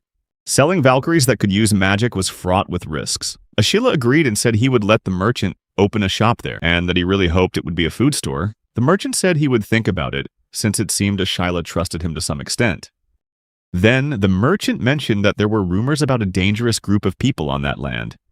Ashila was confused and asked what he meant, and the merchant said that they were talking about him, that he was the one considered dangerous. Ashila was surprised to hear that, but he said that he hadn't done anything dangerous. The merchant went on to say that, if you thought about it, the nobility ruling the area might feel uneasy about a giant fortress surrounded by massive walls suddenly being built. He reminded him that it was almost time to pay taxes, so the tax collectors would be coming soon, and Ashila would have to be prepared to answer their questions. Even though you had a land development permit. Anyway, when they collected taxes last year, they didn't say much. But this time, Ashila was stunned to hear that his land would be declared the property of the Fontana clan. They would seize it by force and arrest him if he tried to resist. Poll taxes and land taxes were usually paid with the annual wheat harvest. The villages would collect the wheat at the village chief's house and send a representative to meet the tax collector. Ashila pays his taxes in gold, so the tax collectors have to come directly to his house, which means he has to entertain them properly. He has to clean the house and prepare food. It's quite a hassle. Before, they would just come, have a meal, collect the gold, and leave. But this time, any property on the land, including personal belongings, will be considered the property of the Fontana clan. This is exactly what the merchant mentioned, about how there might be dangerous people in this area. The fact that Ashila is raising a valuable beast could be seen as a protective measure, because a rideable beast has strategic value. Although his freedom might be restricted, Ashila wouldn't have to worry about food or war, and his life would be guaranteed. He might have been satisfied with that offer if he were just a carefree child raised in a poor village. But he carries memories of a free and wealthy world, along with memories of his past life, so he decided not to accept becoming livestock, existing only to incubate eggs. Just then, Ashila heard a noise from the stable behind the house. A man appeared with a blood-stained sword. Ashila saw Carl in the stable, noticing that both Carl and Valkyrie were injured and unconscious. The stranger asked him what he was going to do, if he intended to get in his way. Then, in a fit of rage, the man raised his sword to finish Ashila off when Beto ran in, worriedly asking if Ashila was okay. Ashila nodded and asked about Carl. Beto said Carl was fine, just unconscious. It seemed Valkyrie had protected Carl. Carl only had a minor wound on his forehead, but he'd lost a lot of blood. Beto asked again if Ashila was all right. When Ashila was about to be attacked by the soldier, he had used the scatter shot spell to take him down instantly. Ashila told Beto that the man had vanished and that there were no wounds on his body. Beto replied that he wasn't talking about physical wounds. Then, Baito changed the subject, saying their father would try to talk to those willing to listen and that they would go looking for him once Carl woke up. Ashila thought it was a relief that Beto didn't ask any more questions, because when he used scattershot in his fear, the soldier had died instantly. As Ashila stood before the elders, they said that if the soldiers returned and reported today's events to the Fontana clan, they would likely gather an army and come back. Ashila declared that he couldn't just abandon this place and run away. Gran remarked that it was a reasonable plan, and that they could try to flee to another land under the rule of a different noble.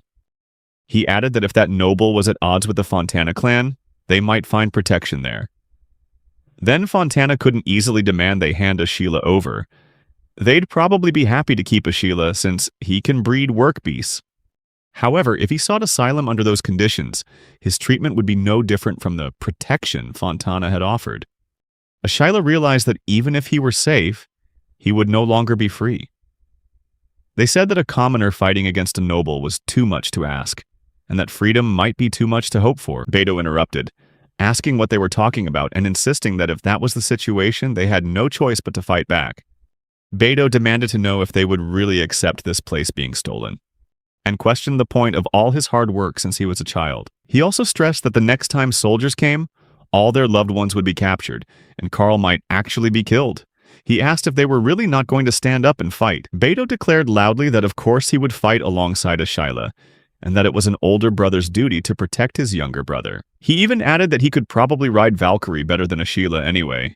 Maddox said he would join too, because he couldn't just stand by and watch a child who was like a grandchild to him be killed. He mentioned that ever since he started managing the logging, charcoal production, and furniture making, the woodsman no longer had to worry about going hungry. No one wanted to go back to the old way of life, so he decided he would side with Ashila if he chose to fight back, affirming that Ashila was now their center, and they would be willing to sacrifice themselves for him. Ashila thanked him while his father said that if everyone was going this far, he couldn't just stand by. As a father, He would stand by his son's side and protect his family.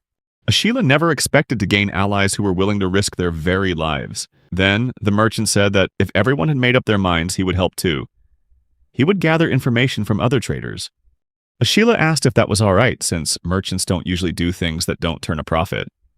The merchant replied that if Ashila were no longer here, he wouldn't be able to monopolize the business involving magical beasts of labor either. The merchant said that he believed in Ashila and asked him to focus on finding supporters since he was good at thinking about things like that. Ashila smiled and said that when this was all over, he would prepare a large plot of land for him. Ashila realized that everyone here was fighting for his freedom, to protect their families, their land, and their lives. To win his freedom, he would fight against the nobility. And to do that, he had to start by gathering people together. He needed to find others willing to stand and fight with him, just like the people here. Ashila thought about a worthy reward for confronting the nobility. He wondered if he just paid them, would they run away when things got dangerous? He needed to find people willing to fight for a cause, not just for material rewards.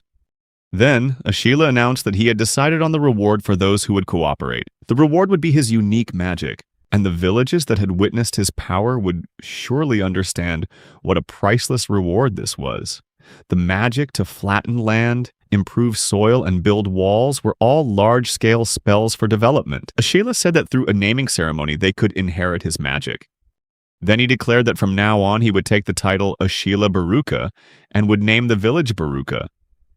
Everyone here would also have the surname Baruka. Madak tried to object, but Ashila explained that if they wanted to confront the Fontana clan, they would need to raise their status to be seen as equals they could negotiate with.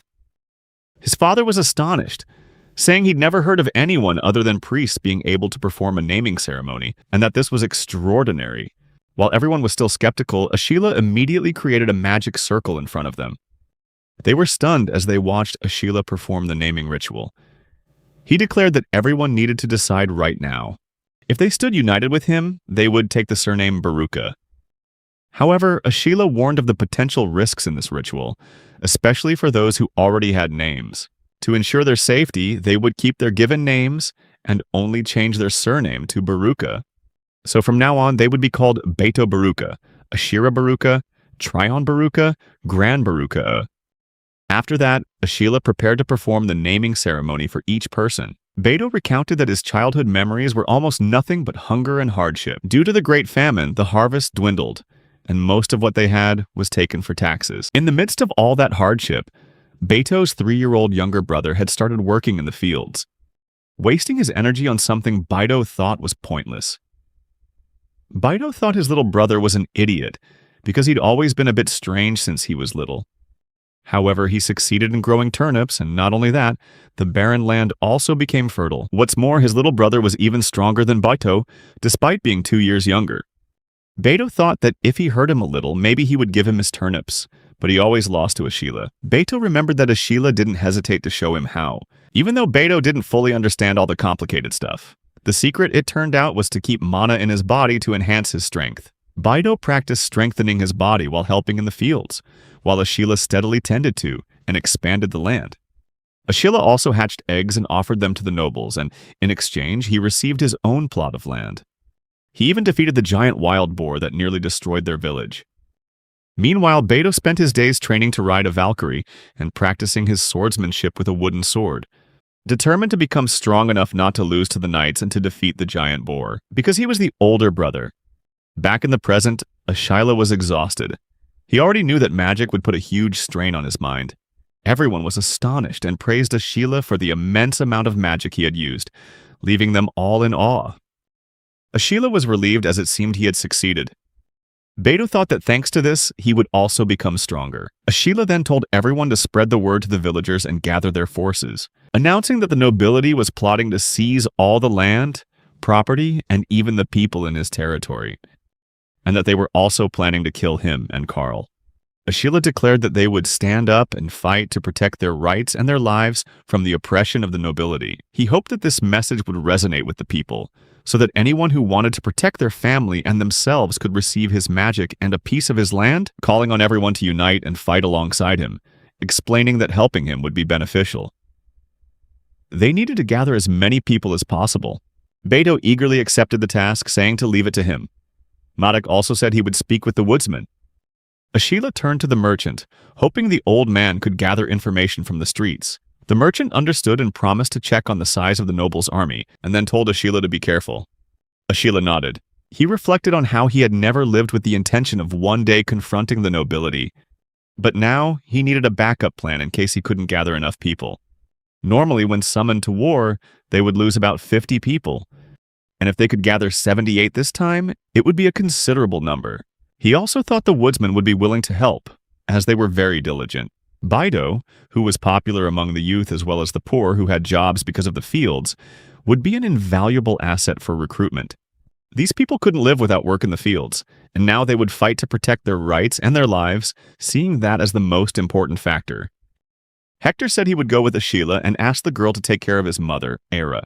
Meanwhile, Ashila saw Hector performing brick-making magic, and never expected that he would one day be able to use magic for anything other than daily life. The name Baruka had been granted by Ashila to the Linda villagers who were willing to fight by his side, giving everyone the ability to use magic. Ashila felt that sharing the Baruka surname had created a strong sense of unity, even though the fight with Vargas was unexpected. As a result, he was able to prove his ability to unite people under a common goal. The villagers held onto the hope that, even though Aries was very strong, they might be able to defeat the nobility if Ashila led them. Ashila wondered if there were people who would have abandoned him if the situation had turned against them. However, after the battle with Vargas, everyone was filled with a desire to fight, to set up camp, and told everyone to spread out and use land-flattening magic. Hector called Ashila General and asked what he planned to do next. Hearing this, Ashila was surprised to be called General, but Hector laughed and explained that since he had gathered everyone together, he was their general. Ashila shrugged, saying it didn't matter, and said that everyone was just here to protect their friends and their village from Vargas. He affirmed that the decision to advance on Linda village was the right one. The group decided to set up camp near the river south of Baruka village, about halfway between the cities. They noticed the river wasn't too wide, but it ran deep, and there was only a limited area where people could cross. Ashila told everyone to prepare the camp and start flattening the ground to secure their position. After that, they erected houses, stunning Ashila as he saw they had built an entire village in just one day. He mused that now there were over 100 people, including reinforcements from Linda village, and this way they could provide shelter for everyone. Ashila then told them to build a defensive wall. Everyone used wall creation magic and built the protective barrier. He marveled at the fact that everyone could use the same type of magic without him having to teach them directly. When you perform the naming spell, all information about your magic is transmitted directly into their minds. Anyone you name can use every spell you've ever created. However, there were some who couldn't use the world creation spell. Rather than being unable to use it, it seemed they couldn't process the magical information. Ashila made a note of everyone who couldn't use this spell, then focused mana into his eyes to get a better look. As he observed them, Ashila realized it was the same situation as with the road-laying spell. The people who couldn't use these spells all had lower mana reserves to begin with. When he tried to use a spell that exceeded his own mana limit, he had passed out too. The wall creation and road-laying spells consume more mana than the others, and when a spell requires more mana than a person has, the information for it isn't processed, and the spell won't enter their mind. Ashila wasn't sure if this was a self-defense mechanism of the body, or just how the magic circles worked, but it seemed people could only learn spells that matched their mana capacity. He decided to investigate, and the first thing to check was whether they could use the spells later on, once they had increased their mana capacity. Just then, Gran arrived, saying there was something he needed to show Ashila. He presented a suit of armor, which Ashila praised with delight, saying it looked great, even though it was finished in a hurry. Gran explained that the armor was designed for a specific purpose and was very sturdy. After the fight with Vargas, they realized how dangerous it was to be on the front lines without proper equipment. They had received the swords, and Hector commented that while the blade was a bit light for his taste, he figured he couldn't be too picky on the battlefield. Ashila had given the Kugekin swords to those closest to him, like his father and Madak's group, because they understood his intentions and could give instructions to the other villagers. Ashila had gathered reliable comrades and now had a core force of 45 people. He had also solved the equipment shortage. There was just one thing left to do when the merchant came running up, out of breath, to announce that he'd found the enemy's schedule en route. Revealing their numbers were as high as 500. They were stunned to hear the number, and Ashila thought to himself that normally only about 50 men were summoned from Baruka village, yet the enemy was bringing a force 10 times that size. Then the merchant said he was amazed Ashila had actually built walls there and had even managed to build a base and gather people from the neighboring villages. He said Ashila was likely exceeding the Fontana family's expectations. Ashila agreed with him, telling himself that the difference in numbers was just too great. To attack a castle, you normally need 3 times the number of defenders. The Fontana family had actually gone and gathered a force far beyond that, and he realized they wouldn't be able to withstand a siege since they had no reinforcements to begin with. That was why Ashila declared that they needed to fight an open battle. Hector agreed with Ashila, saying that even if they tightened their defenses, they had fewer provisions and men. There was no way to win like that. The Fontana family probably thinks we're just a bunch of farmers who banded together. But in reality, we're a group capable of using combat magic. Ashila said that if they could inflict damage before the army figured out a counter strategy, they would have a chance to win. And since they only had 1 shot, they had to ambush the enemy. Just then, a Valkyrie came up and gently nudged his back, surprising him. He asked when she had gotten there. She started to nibble on him gently, and Ashila's father said she was probably trying to encourage him. Ashila reassured her that he was fine and said he was putting his trust in his companion. He was determined to survive with everyone and win their freedom. Later, they stood before the noble's army, and as Ashila looked at them, he saw that, just as expected, there were many soldiers in metal armor. And thanks to that, they could fight on favorable terrain. According to the plan, the army's numbers and schedule matched the merchant's information. Just then, a villager pointed and said that someone was appearing.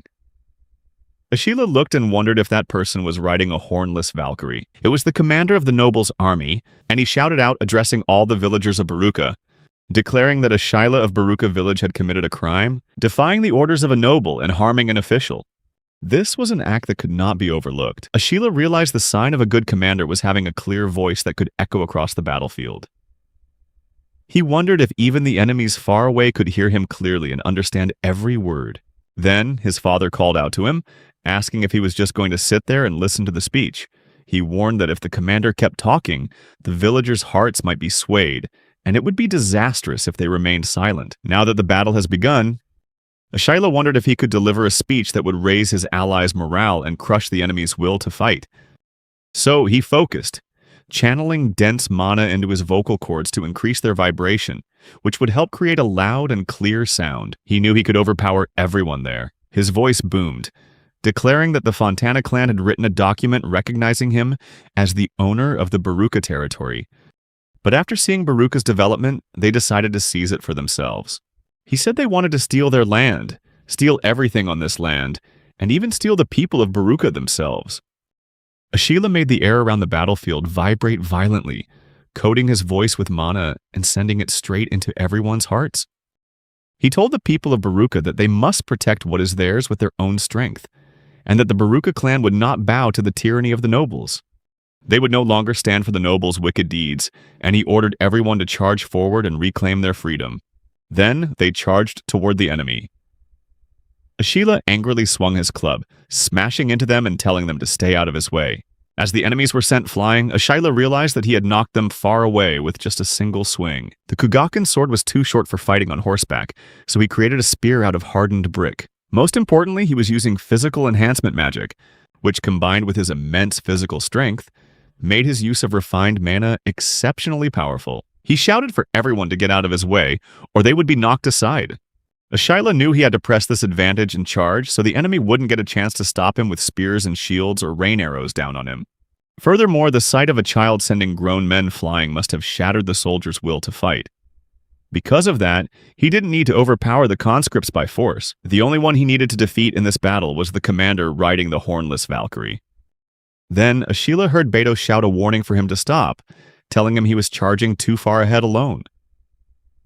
Ashila realized that a large gap had opened up between him and the rest of the Baruka clan. Thanks to their physical enhancement and dispersion techniques, their fighters were far superior to the enemies. Even though he was just a child, he could still amplify his strength enough to send grown men flying. After all, it was probably because ever since he was a child, he had been absorbing mana from the air and his food to refine his mana pool. But he wondered if their magic was weaker than he'd expected. He realized that other people simply used the mana stored within their bodies. Naturally, their magic wasn't nearly as powerful, and Ashila wondered if that was the case. He realized there was a direct link between the size and quality of one's mana pool and its overall power, and understood that's why very few people could match them. Ashila called out to Baito and Vargas, telling them to come with him, and asked his father and Madak to lead the others in the rearguard. He said they would target the group of armored soldiers in the center of the enemy's formation. Baito and Vargas were the main strength of the Baruka forces, and those armored men were undoubtedly the core of the conscript army. If they could break through them, the enemy would completely lose their will to fight. He thought that dispersion would be much more effective when dealing with full-plate armor compared to the others, as they were much easier to handle. And so they tried to stop him, but he charged forward, deciding that simply breaking through their lines would be enough. He leapt and slashed at them with his sword, but it had no effect. Even worse, it left him exposed. Ashila was shocked that they weren't sent flying, wondering to himself if they weren't weaker than he had anticipated. He realized their equipment was excellent, and they had significantly more mana than the conscripts, but the quality of their mana was identical, thin and fragile no matter the quantity. His own dense, potent mana was far superior, and he realized that the density of one's mana had a huge impact on its power. He said it'd be easy if they just took down 10 at a time. Baito, in the middle of the fight, furiously muttered about what a completely insane commander they had. Then, the commander of the nobles' army spoke up, saying it seemed he had underestimated him, and declared that this little rebellion would end right here before asking if he was doing well. Ashila was stunned as the man remarked that he'd only been a small child the last time they met, guessing that Ashila probably didn't remember him. He introduced himself as Raymond, the head of the Fontana family and the ruler of these lands. Ashila remembered the man leading the army, or there was no way he could ever forget him. He was the one who had cut the horns from the Valkyrie he'd presented to the Fontana family, and also the one who had granted him the right to purchase his own land. And now, here he was, trying to take everything away from them. The head of the Fontana family, Raymond. He remembered that his name had been on the notice the tax collectors delivered. Ashila seethed with anger, wondering how this man dared to trample all over the fruits of his people's honest labor, with absolutely no regard for anyone else. Baito yelled at Ashila to calm down and look around him. The armored soldiers were retreating. Vargas said that while it was hard to be sure, it was obvious Raymond had revealed himself deliberately to stall for time. Ashila realized he had lost all the momentum he'd just created, as he saw the nobles' army preparing to cast their spells on him. In that world, every noble possessed their own unique and powerful magic. Their ability to wield powerful magic is what puts them in a position to rule the land. But no matter how strong a person is, they can't fight alone. That's why there are naming ceremonies where nobles who can rally commoners grant magic to those who excel on the battlefield. However, magic is a powerful thing and can be a danger if granted to the masses. There was a betrayal once, and since then, a process was put in place for earning magic. Specifically, the process for a commoner to receive magic is as follows. First, they must fight on the battlefield repeatedly, accumulate achievements, and earn the trust of a noble to become a sworn warrior. After that, they work as an attendant for a night and receive recognition for their merits. But if someone is poor at magic and useless on the battlefield, they'll be stripped of their family name and exiled. And that's how the system works, where knights and minor nobles rule the land. What Ashila did was like exploiting a loophole in that system. His family, the Baruka, are a symbol of earth magic, and his opponents is the ice magic of the Fontana clan. When Raymond gave the order to attack, all the soldiers fired sharp ice spikes at them. Ashila realized he was surrounded and couldn't protect everyone by himself, so he decided to trust in his comrades. With the Kugakan sword filled with mana and body enhancement magic, he could deflect this attack, but it required hand-eye coordination. He split his mana between enhancing his physical body and his eyesight, then cast the spell. Suddenly, everything seemed to move in slow motion as he cut through the ice spikes. Ashila had never used mana for 2 different spells at the same time before, so this was difficult, but he managed to stay in control. He looked at Vargas and guessed that the reason he handled the scatter shot so well was because he'd fought against knights on the battlefield before. But he was surprised to see Vargas struggling and wondered if he was okay, even though both his sword and his body were hardened. That didn't mean they were immune to damage, and he realized Vargas had dealt with most of the scatter shots by dodging. But if he dodged now, the shots would hit Baito and Ashila, so Vargas put himself on the line, and Ashila thought that was incredibly cool. Ashila remembered the last time he brought Raymond the Valkyrie. He could only stand by and watch as they cut off its horn. Now he had power and trustworthy comrades. He was no longer the weakling he used to be. He believed they could win their freedom now. The soldiers were stunned as the battle came to a halt. Beto praised the Valkyrie for doing a good job. But he noticed blood and looked back to see the Valkyrie had been hit by an ice arrow. Seeing this, Beto angrily jumped off his horse and yelled because she was hurt. Seeing this, Ashila told Vargas to support Beto. He knew that even with the Kugaken sword and body enhancement magic, it wouldn't be enough for Beto to pierce the opponent's armor. Beto leaped up, swung his sword, and attacked the soldier. Ashila was astonished to see Beto actually shatter the enemy's armor, and realized he'd never really paid attention to his little brother's strength. He had only compared Beto to the other kids in the village. And now, knowing the knights were out of mana, he thought Beto was strong enough to defeat them on the battlefield. Stronger than he'd imagined, seeing Beto overwhelm them with frantic strength while Vargas guarded his back. Ashila realized that they didn't seem to need his help. And thanks to Beto drawing their attention, the number of knights focused on him had greatly decreased. This was his chance to end the fight. Raymond was surprised to see they had magic swords, and that Ashila's physical strength wasn't half bad either. He asked how Ashila had managed all that. Ashila replied that it was none of his business, but he knew Raymond still thought he had the upper hand. Ashila felt that not a single knight could stop him, but he realized he shouldn't get cocky. He just regretted that it now seemed impossible to convince them to retreat, because Raymond, the representative of the Fontana family, was much stronger than his knights. Ashila understood that he shouldn't think of Raymond as just some commander who stood by while his knights did all the work. Raymond's sword looked incredibly dangerous. Ashila could sense it contained even more magical power than the Kugaken. Raymond looked at Ashila with pity and said it was time to show him his power. Ashila rushed at Raymond, deciding to use all the magical power he could muster to defeat him in a single slash. He thought he had succeeded, but in that instant, the look in Raymond's eyes made him realize it wasn't over yet. Raymond asked Ashila if he wanted to see the power of the Ice Soul Blade. Ashila realized Raymond's blade was covered in ice, and now he was at a clear disadvantage because of his much shorter reach. No matter how many times he slashed, the ice just grew back, and the situation was getting worse and worse. Raymond attacked, and Ashila tried to block with his sword, realizing he had to enhance himself with mana as Raymond kept forcing him back. Then, suddenly, he was knocked off his horse, stunned by the realization that there were people in this world who were unbelievably superhuman. As Raymond advanced to strike Ashila down, Ashila realized he couldn't possibly outrun a Valkyrie on his own 2 feet. He immediately used Scattershot and fired at the Valkyrie's leg, causing her to fall and leveling the playing field.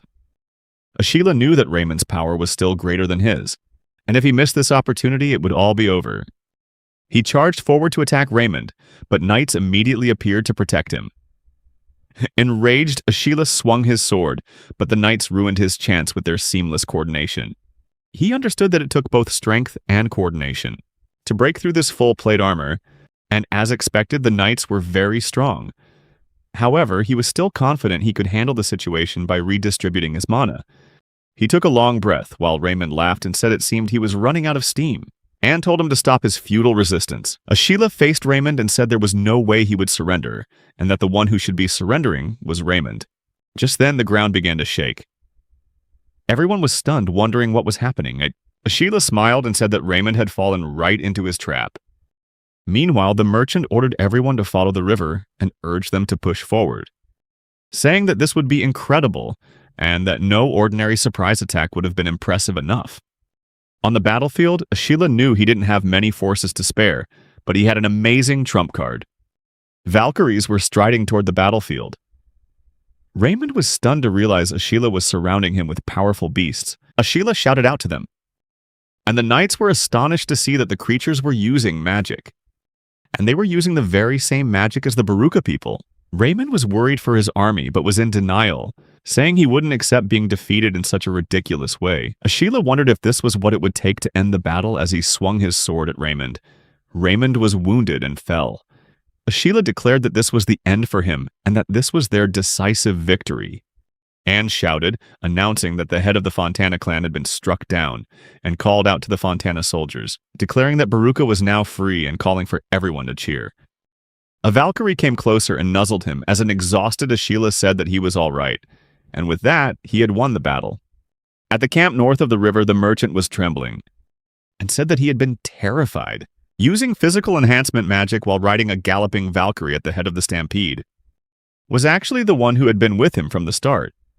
Besides Beto and himself, Only that old man could ride a Valkyrie. He had asked him to lead the way and thanked him for it. Afterward, the merchant said that this wasn't all the Fontana clan had. He asked what they should do next. Ashila really wanted to rest for a bit, but said that they still had a larger army than his. He mentioned that they had recovered all the weapons the soldiers had dropped when they fled, and that about 200 men had switched over to the Baruka side, believing it would give them an advantage in the war. But the most important thing they had gained was information. Vargas arrived and addressed him as general, asking Ashila if they were ready to negotiate. He confirmed, saying they had fought side by side since they were commoners. Ashila had captured important personnel, taking 6 knights as prisoners of war, and the information from them was invaluable. The Fontana clan currently had 5,000 soldiers in their army. At most, they could mobilize 7,000 or 8,000 troops, and he pointed out that they would lose all face if they couldn't handle 2 small rebellious villages. While he was fighting, other nobles might see an opportunity to profit by intervening. He realized this would be a war of attrition, not because they wanted to fight, but because they had to show their strength. They had to appear strong enough that the enemy wouldn't risk a fight, which would allow them to negotiate. He announced they would build a castle, saying that a castle wasn't just excellent for defensive battles, but was also a symbol of power. He figured that this world lacked science probably because magic existed, so all the fortress walls followed simple designs. He said they had the river so they could make a moat. Gran arrived, excitedly saying that it sounded great, but the current walls weren't good enough to be castle walls. Gran explained that they needed proper castle walls, with stairs to climb to the top and a wall to protect those on it, as well as tall watchtowers at the corners. Ashila was amazed to hear that and said that after building one, they could just copy the rest with memory magic. Gran further suggested that they should build a road to receive supplies from the village and have a Velcad station in each watchtower. That way, they could be notified quickly when something was spotted, and they should also build a protective wall for Linda Village. Ashila said that they should first organize everyone into groups according to their magic level. Gran was overwhelmed, saying he never thought he'd see the day he'd help build a castle, and thanked heavens that Ashila's abilities far surpassed any rumors. Ashila was flustered and asked what Gran was doing, and if Gran had only joined because he let them do whatever they wanted. Gran said they should make a castle so amazing that even a noble would be surprised, so they began renovating the castle, building watchtowers and walls, along with a moat reinforced by wall creation magic and watchtowers for Linda Village. Roads leading to Baruka and Linda Village were also built. Ashila was thrilled to see the huge castles and decided to work on everything outside the castle. Soon after, Vargas arrived and called for Ashila, saying that many people wanted to join them now that the road was built, allowing people to travel between the villages and the castle in a single day. Thus, the number of personnel had increased, and he had also received a message from Baruka saying that Father Paulo wanted to see him. Upon hearing the news, he felt anxious because he hadn't expected to have to meet him. When Father Paulo greeted him and said that he saw he had been up to all sorts of things while he was away, Ashila was tense and asked what Father Paulo was implying. When Paulo gave him a stern look, telling him he was about to make him furious, right after, Paulo asked if he had performed the naming, and Ashila confirmed it, saying that he had used magic to name many people without the church's permission. Paulo said he had gone too far now, and that he had only just learned the truth about the naming magic. He explained that in this world, everyone has mana, but people who can make fields grow like Ashila or make themselves stronger like Beto and Vargas, those are the ones who can use magic. That means they have the power to wield mana and are considered mages. We are told that a mage can use simple magical arts just by using words, and that type of magic is called a spell, while those who use them are known as sorcerers. Then Paulo added that eventually someone invented naming, which allowed even commoners to use magic that previously could only be used by highly specialized individuals, and they called that person a mage. The mage said that naming was an ability granted by the gods and was the founding principle of the Church of Holy Light to which he belonged, but Paulo said that the mage had other goals in mind. He explained that naming is essentially a parent-child bond. In other words, it establishes a hierarchical magic relationship where the child can use their parent's spells, and the parent absorbs a small portion of the child's mana. Ashila wondered if that was why his mana had increased so much lately. He felt a sense of dread and realized this was very bad. Paulo said that this was a secret technique passed down only among the highest echelons of the church, and that using it without permission was something he couldn't get away with. Paulo said they not only had to fight the nobles who ruled the land, but also the churches that were found everywhere. He asked Ashila how he thought the church would react to this and said that if he was smart, he should have figured it out by now. Ashila trembled, realizing he was in deep trouble now. At that moment, he stood up and asked Paulo to wait a moment, saying that the naming ceremony is used whenever someone is promoted to knighthood, which meant he wasn't the only one doing it without permission. He wondered if his case wasn't unique. Perhaps they would show some leniency. Paulo said that the church always mediates the naming ceremonies for the nobility. Ashila was confused as Paulo explained that nobles can only establish a monolink with the help of the church, and if they didn't need the church, what would stop them from gathering knights like that? He said that would not only give them stronger soldiers, but would also give the noble a huge amount of mana. Paulo also mentioned that the offerings they received every time a noble performed the naming ceremony also allowed them to prevent mana from accumulating undesirably. Ashila was stunned and asked if they were getting paid for that. Paulo denied it, saying it was to show devotion to God and that it was how they kept the peace. Ashila realized it was all about money and understood that this meant he had not only undermined the church's authority, but had also caused them economic damage. He wondered if the mana from the child flowed to the parent, and if the parent also had a parent, would a portion of the mana also flow to Father Paulo? He confirmed it and said that his own mana pool had grown significantly since he named Ashila. He thought that maybe it was due to the high quality of the mana, but that wasn't enough to explain it. Ashila said that it was the Valkyrie he had named, but realized that afterward, all the Valkyries who were born would be able to use his magic. If that's true, he was shocked to learn that a portion of Valkyrie's mana was flowing through him to Father Paulo. Paulo replied that he didn't know what kind of scam he was running, but said that thanks to the mana increase, he had been promoted from priest to bishop, and was no longer just in charge of the church, but the entire region. He said that there are far fewer bishops than priests, and because of that, he had gotten far in life. He added that one day he suddenly learned a new spell, and knew he had been promoted, and he could use healing magic. Ashila was confused and wondered if it was like the people he had named, who couldn't use wall creation or road-making spells. People with insufficient mana didn't even know magic existed, but those with enough mana suddenly became aware of it, and it felt as if the gods themselves had granted them that power. And at that moment, Father Paulo got to the main point. Ashila grew anxious, thinking all of that had just been a preamble. Father Paulo asked why he wouldn't just leave his future to him. Then the father began to summarize what Ashila had done. Killing tax collectors and soldiers, inciting the peasants, attacking a neighboring village, and going to war with the Fontana clan, and capturing 6 knights unjustly occupying their land. Ashila tensed up as he heard the father describe everything with such malice. The father continued, saying he had stolen the church's secret art, the rite of naming, used it for evil purposes, and spread powerful magic. Ashila realized that even though he had just cause in the war against the Fontana clan, circumventing the naming law was inexcusable. The only solution was to join the church. Father Paulo said if they found out he was using powerful magic, he would be excommunicated. Ashila was shocked and asked what that meant. The father replied that his current problem was his conflict with the church, and this was what he needed to report to them. The father said that he himself had granted surnames to the villagers in Volka's name, and that Ashila had acted through him, which would smooth things over, he suggested to his companion. Ashila said he didn't understand why Bishop Paulo was protecting him. The father told him not to worry, saying that Ashila's magic was the very reason for his promotion, and if Ashila were to disappear, his own position could be threatened. He added that Ashila was one of the people he had named, and he had used the naming ceremony to increase his own power, something he wanted to keep quiet. Ashila realized that their relationship was working out rather well. Father Paulo continued, saying that it was common to make small errors in reports sent to the higher-ups, but the higher-ups wouldn't do anything as long as his actions weren't too conspicuous. He said that the steps might have been out of order, but he would need to make a donation. Ashila understood that naming nobles was usually done through donations to the church, and if he reported that he had requested the naming from Bishop Paulo, everything would be settled smoothly. It would be strange if no payment was made, so he decided he would pay. But when he heard the amount, Ashila was stunned, realizing his entire savings would be wiped out.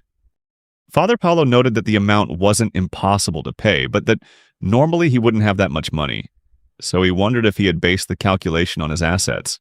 But then Ashila said that it was pointless to risk all his assets just to solve the problem with the church, and that they couldn't entrust his future and everyone else's to a solution that didn't include the Fontana clan. Father Paulo confirmed they still had the Fontana clan to deal with, and asked Ashila what he thought was the most important aspect of this disturbance from the Fontana's perspective, and whether he could defeat them next time. Father Paulo remarked that he really didn't understand the nature of the problem, and he said that the real question was the origin of the magical power the Baruka army had used. He stated that not many people could create conventional magic as he could, so there was no way a peasant or anyone else could have passed on such knowledge to others. In that case, Ashila wondered if foreign powers had granted magic to the Fontana peasants, inciting them to rebel just as the Fontana family believed. The father said there was no intervention from other nobles in this matter. It was purely the villagers' resentment against the seizure of their land. He had granted the magic he created to the Baruka peasants through himself. And the father said he would communicate with the Fontana family about this. Ashila asked worriedly if it was dangerous for Bishop Paulo to take their side, but he assured him that his explanation of how he performed the baptisms would be very convincing, and said that what mattered most was that the churches in Fontana's territory, including Baruka village, had fallen under his jurisdiction when he was promoted, and this would be to their advantage in dealing with the Fontana family.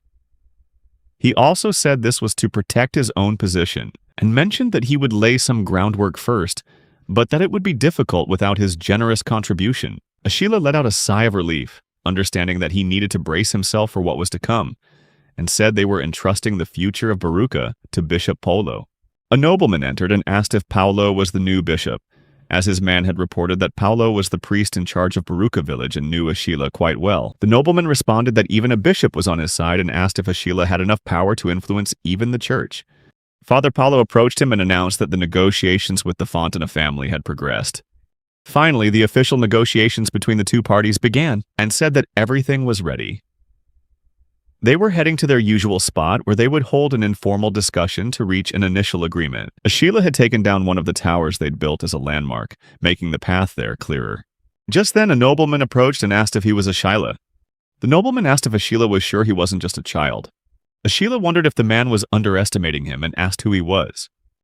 The man introduced himself as Carlos, adding that his family name was Fontana. Ashila was stunned, especially when Carlos revealed he was the head of House Fontana. Ashila thought in surprise, who could have imagined the head of House Fontana would be so young? Carlos said that he had heard the whole story from the bishop. Ashila nodded in agreement and decided to skip the tedious games to negotiate in good faith, and asked that they put down their swords to sign a truce. Carlos replied that it wasn't that simple and that it all depended on the circumstances. He smiled and asked why Ashila had to bow before a nobleman when he could negotiate as an equal, because after all, he was at the center of this whole affair. Carlos handed Ashila a piece of paper and asked if that was what he was proposing. Carlos said that if they agreed to these terms, he would grant the lands of Baruka to Ashila. Ashila read the conditions, which stated they must cease hostilities, disband their fighting groups, release prisoners, return the ice sword, stabilize the Baruka region, and decide his fate. Ashila realized the condition was that he could become a knight under House Fontana, which would change his status, and he considered it a pretty good deal for both sides, but Ashila wondered if that would truly protect him. Carlos said that even if they adjusted the details later, once an official decision was made, they wouldn't change it. He then asked if Ashila's own men would abandon him for committing such crimes. Ashila replied that after all, he was the one who had defeated the steward of House Fontana, and asked if it wasn't strange for him to be placed under Carlos's command.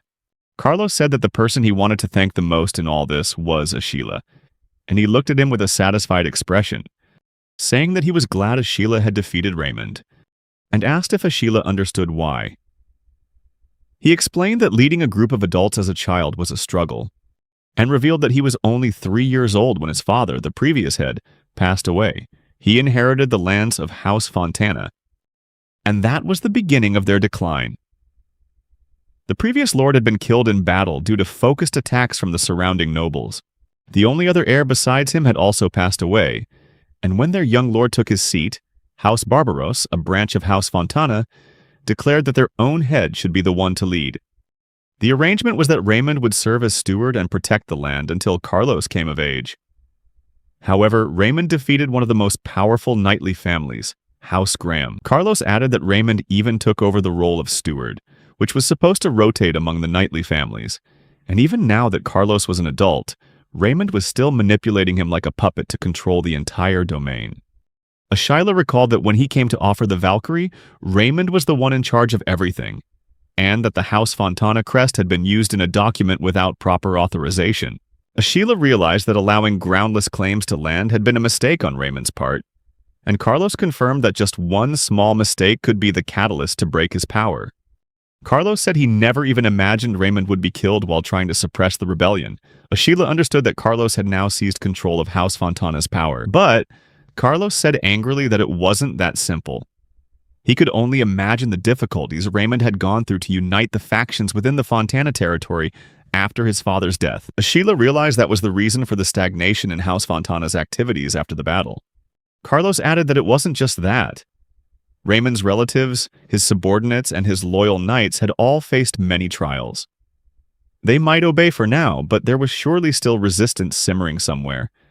Therefore, Carlos said he would keep Ashila close while he was riding this wave of momentum. Carlos said that even though he had united the house, his forces were still small. But if they combined their strength with the new power from Baruka, it would become a deterrent. Carlos told Ashila that while he might acknowledge Carlos's higher status, his expression was that of an equal, a leader of a house. That was no longer the mindset of a peasant. He asked Ashila what it was he wanted to protect, and he stood up saying that he understood. No matter how much they discussed their differences in power and status, it wouldn't change Ashila's determination. Therefore, he would give him the compensation he desired. Carlos said that the lives of the villagers in Baruka and the property they had worked so hard to accumulate, and his freedom, would all be guaranteed by him, the head of House Fontana. In return, Carlos asked Ashila to become his sword. Ashila felt relieved that, despite their delicate situation, a guarantee from the head of the house was a firm assurance that they would not be charged with any crimes. Furthermore, if they refused the offer, their relationship with Bishop Paulo, with whom they had just reconciled, would fall apart, and he didn't want the church watching his every move any longer. So Ashila said that he had made his decision. And there was one more thing he wanted to add to the conditions. The secret meeting led by him and Carlos lasted late into the night. Father Paulo announced that this marked the end of the ceasefire agreement. Carlos said that it seemed they had come to an agreement, and ordered his men to advance towards Baruka. Then, Father Paulo asked Ashila if, from this moment on, he would swear to serve and support the renowned Carlos Fontana, and Ashila swore his oath. Bido felt uneasy watching the church's proceedings. Model. Father Paulo called Carlos and asked if he would appoint Ashila as a knight of Baruka who would pledge to fight alongside them and protect the people. Ashila swore an oath, and the father presented the proof of his vow. Carlos raised the sword high and declared that from this day forward, Ashila would be known as Ashila von Baruka. He knighted him and bestowed upon him the name Ashila Baruka. The heart of the newly appointed knight filled with pride.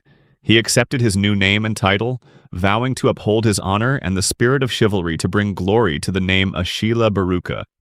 Carlos said that as Knights of Fontana, they expected great things from Ashila in his future missions. Thanks to the magical bond between Carlos and Ashila, the naming ceremony became the greatest source of power in the territory, a powerful force to push back against the pressure from Raymond's faction. Ashila was now able to use ice magic as a benefit of the magical bond, an advantage that extended not only to him, but to the entire Baruka force. Ashila was astonished to finally learn how to use the Fontana clan's ice magic, because no matter how hard he had tried before, he could only ever use earth-based spells. After completing all the formalities in a public ceremony, he was able to return to his former life. Gran asked Ashila if, now that he was a lord, there was anything he was eager to try. As usual, Gran excitedly said that annexing Linda Village into Baruka and making North River Castle his territory was a brilliant move, just as expected.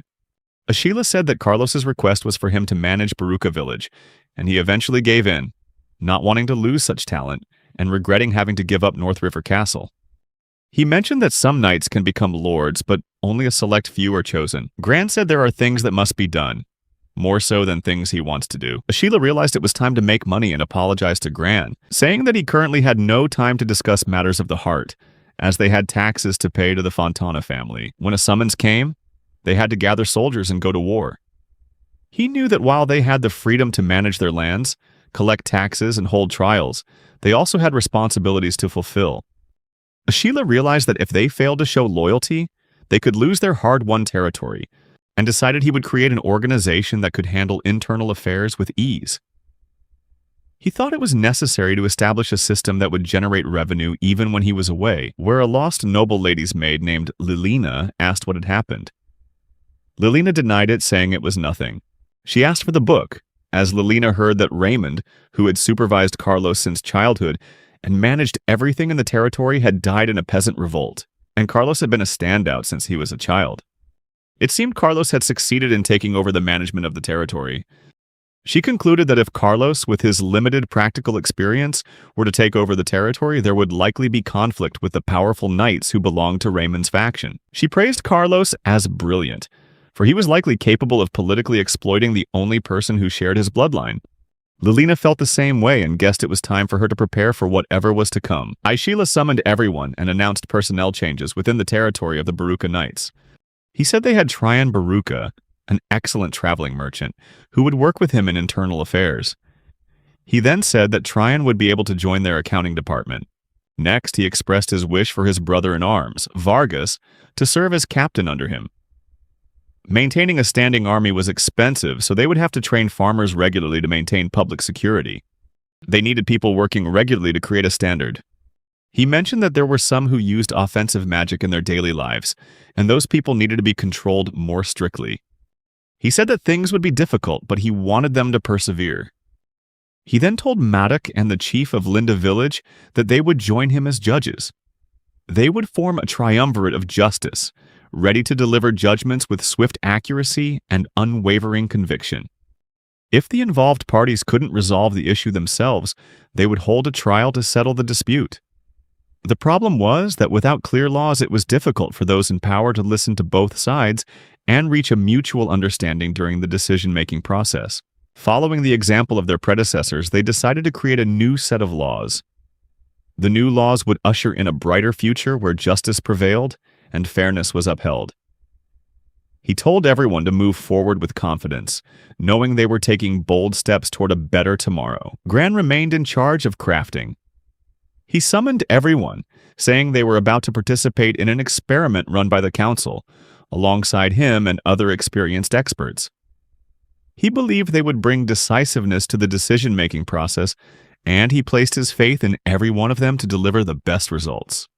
Ashila said that as for the rest, he would hire them to serve him directly, and he would be relying on them for all the odd jobs around the territory. They didn't just follow orders when building roads and castles. They were talented people who offered better ideas and suggestions. In other words, they were very intelligent, even if they couldn't read or write. Ashila became ambitious and wondered why not put such talented individuals to work for the Baruka Knights and the territory, harnessing their full potential. He decided he would ensure their mediation skills were also used to the fullest, determined to leverage every resource at his disposal. With those words, Ashila's journey as a lord began. A merchant panicked and asked if Ashila's very first order was really to swindle money from him. The old man cried, saying that he had saved up a sum large enough to surprise Bishop Paulo, meaning he desperately needed the money for the church, so he begged Ashila for financial support. Ashila, with an ambitious glint in his eye, figured that the old man doing business with him must also be making a huge profit. Ashila said he had prepared a wonderful piece of land and told him to consider it the land fee. The merchant said he would call it a generous donation to the Lord and added that although the organization's foundation was set, he asked if Ashila was sure he could manage, having gone from a farmer to a nobleman. Ashila considered this and said he could be sent to the front lines as a pawn, and that there were people who would advise Carlos to take back his land if any weakness showed in his rule. Ashila knew that even though he had connections with Carlos's subordinates, the other nobles probably didn't like him. Therefore, he couldn't afford to rule the land in an ordinary way. He said with determination that they must elevate the territory of the Baruka Knights and make it stronger than anywhere else. The first step to achieving that is to create a system for making money, and to do that, they need to move beyond the barter system. Ashila said that he was thinking of opening a marketplace. The merchant was stunned to hear this and asked if he was in his right mind, since this would involve expanding to the distant northern regions. The merchant said that in a society where nobles are in conflict with each other, moving around alone can be a real hassle, and said that if you want to leave, it's the same deal. pay up or you can't go, and if you want to enter, you have to pay a fee. He explained that every territory has its own checkpoint, and if you want to pass through another's lands, you have to pay a toll. The merchant said that to make matters worse, there were also troublesome guilds to deal with. In every territory and for every product, there are countless competing guilds, and there are always procedures and fees to handle. But he also mentioned that if they ignored the guilds and traded anyway, they could still be ostracized. He then added that the flow of goods would be unpredictable, and prices would rise, and it would be a problem if money didn't circulate to the Baruka Knight territory. Ashila suggested why not create a free market, where they could buy and sell freely without going through guilds, as long as it's within the things permitted in his territory. The merchant thought about it and said it would still be difficult because they would still have to pay tolls and other fees in the other territories they had to pass through to get there. Ashila realized that the merchant, who had been doing business in this world for years, had a point. And that's why Ashila said they had to create a town and a system where merchants would gather voluntarily. So he decided to start by securing a transport route with the town of Fontana, since they had already established this road, serving two purposes at once and also being a condition of the ceasefire agreement. Baido asked if the ceasefire agreement included the creation of a trade route. Ashila explained that for Fontana, that road was a military road and clarified that it wasn't what people might think. He added that, on the other hand, some people believe that not building a road is better for defense because it would slow an enemy's advance. And if there were any suspicious movements, they would use that road to respond quickly. Beto was surprised to hear they were that cautious. Ashila confirmed this and said that one of the ceasefire conditions was to keep the number of troops at North River Castle to a minimum, and that in fact, he and Carlos had their biggest disagreement over who owned North River Castle. Ashila asked if they were aware that they could build a new castle in just a few days, but he said that didn't mean they wanted to damage their relationship with Carlos. They were turning North River Castle into a checkpoint and a transit town between Fontana City and Baruka Village. As for those who could use magic and had their own farmland, they were asked to return to their villages and expand their lands. They could hire the landless as seasonal workers to help push construction forward. So in just 3 days, the road from Fontana to Baruka Village, which previously took a long time to travel, was completed and significantly shortened. Ashila was surprised to see how the people's road-building experience made the work go so quickly. Ashila praised everyone, saying they had done an excellent job finishing the work. Later, as everyone received their wages, Ashila announced that the road construction was complete for the day. The laborers grew anxious, wondering what they should do next, as they would run out of money and, having no land to farm, needed to find a place to live. Ashila overheard this and thought to himself that it was his duty as a lord to ensure that even the landless could eat. He believed that if people had a place to live, jobs, and food, the crime rate would drop. In fact, it was a crucial part of maintaining peace and order in the territory.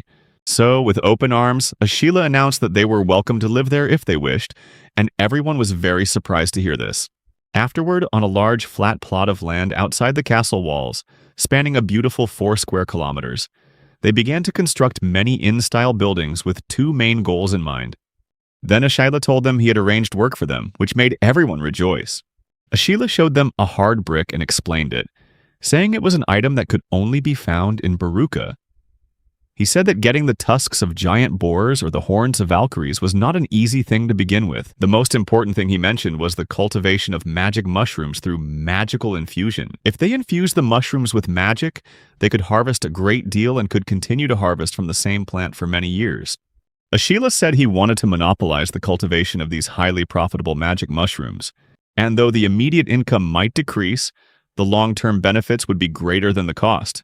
He considered this a critical factor in increasing their chances of survival on the battlefield. If they stockpiled a large quantity of mana recovery potions beforehand, they could use magic without worrying about running out.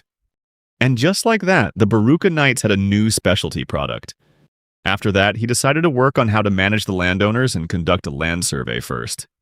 When Beto asked Ashila what survey was, Ashila asked him to calculate the area of the fields and find out how much they could harvest.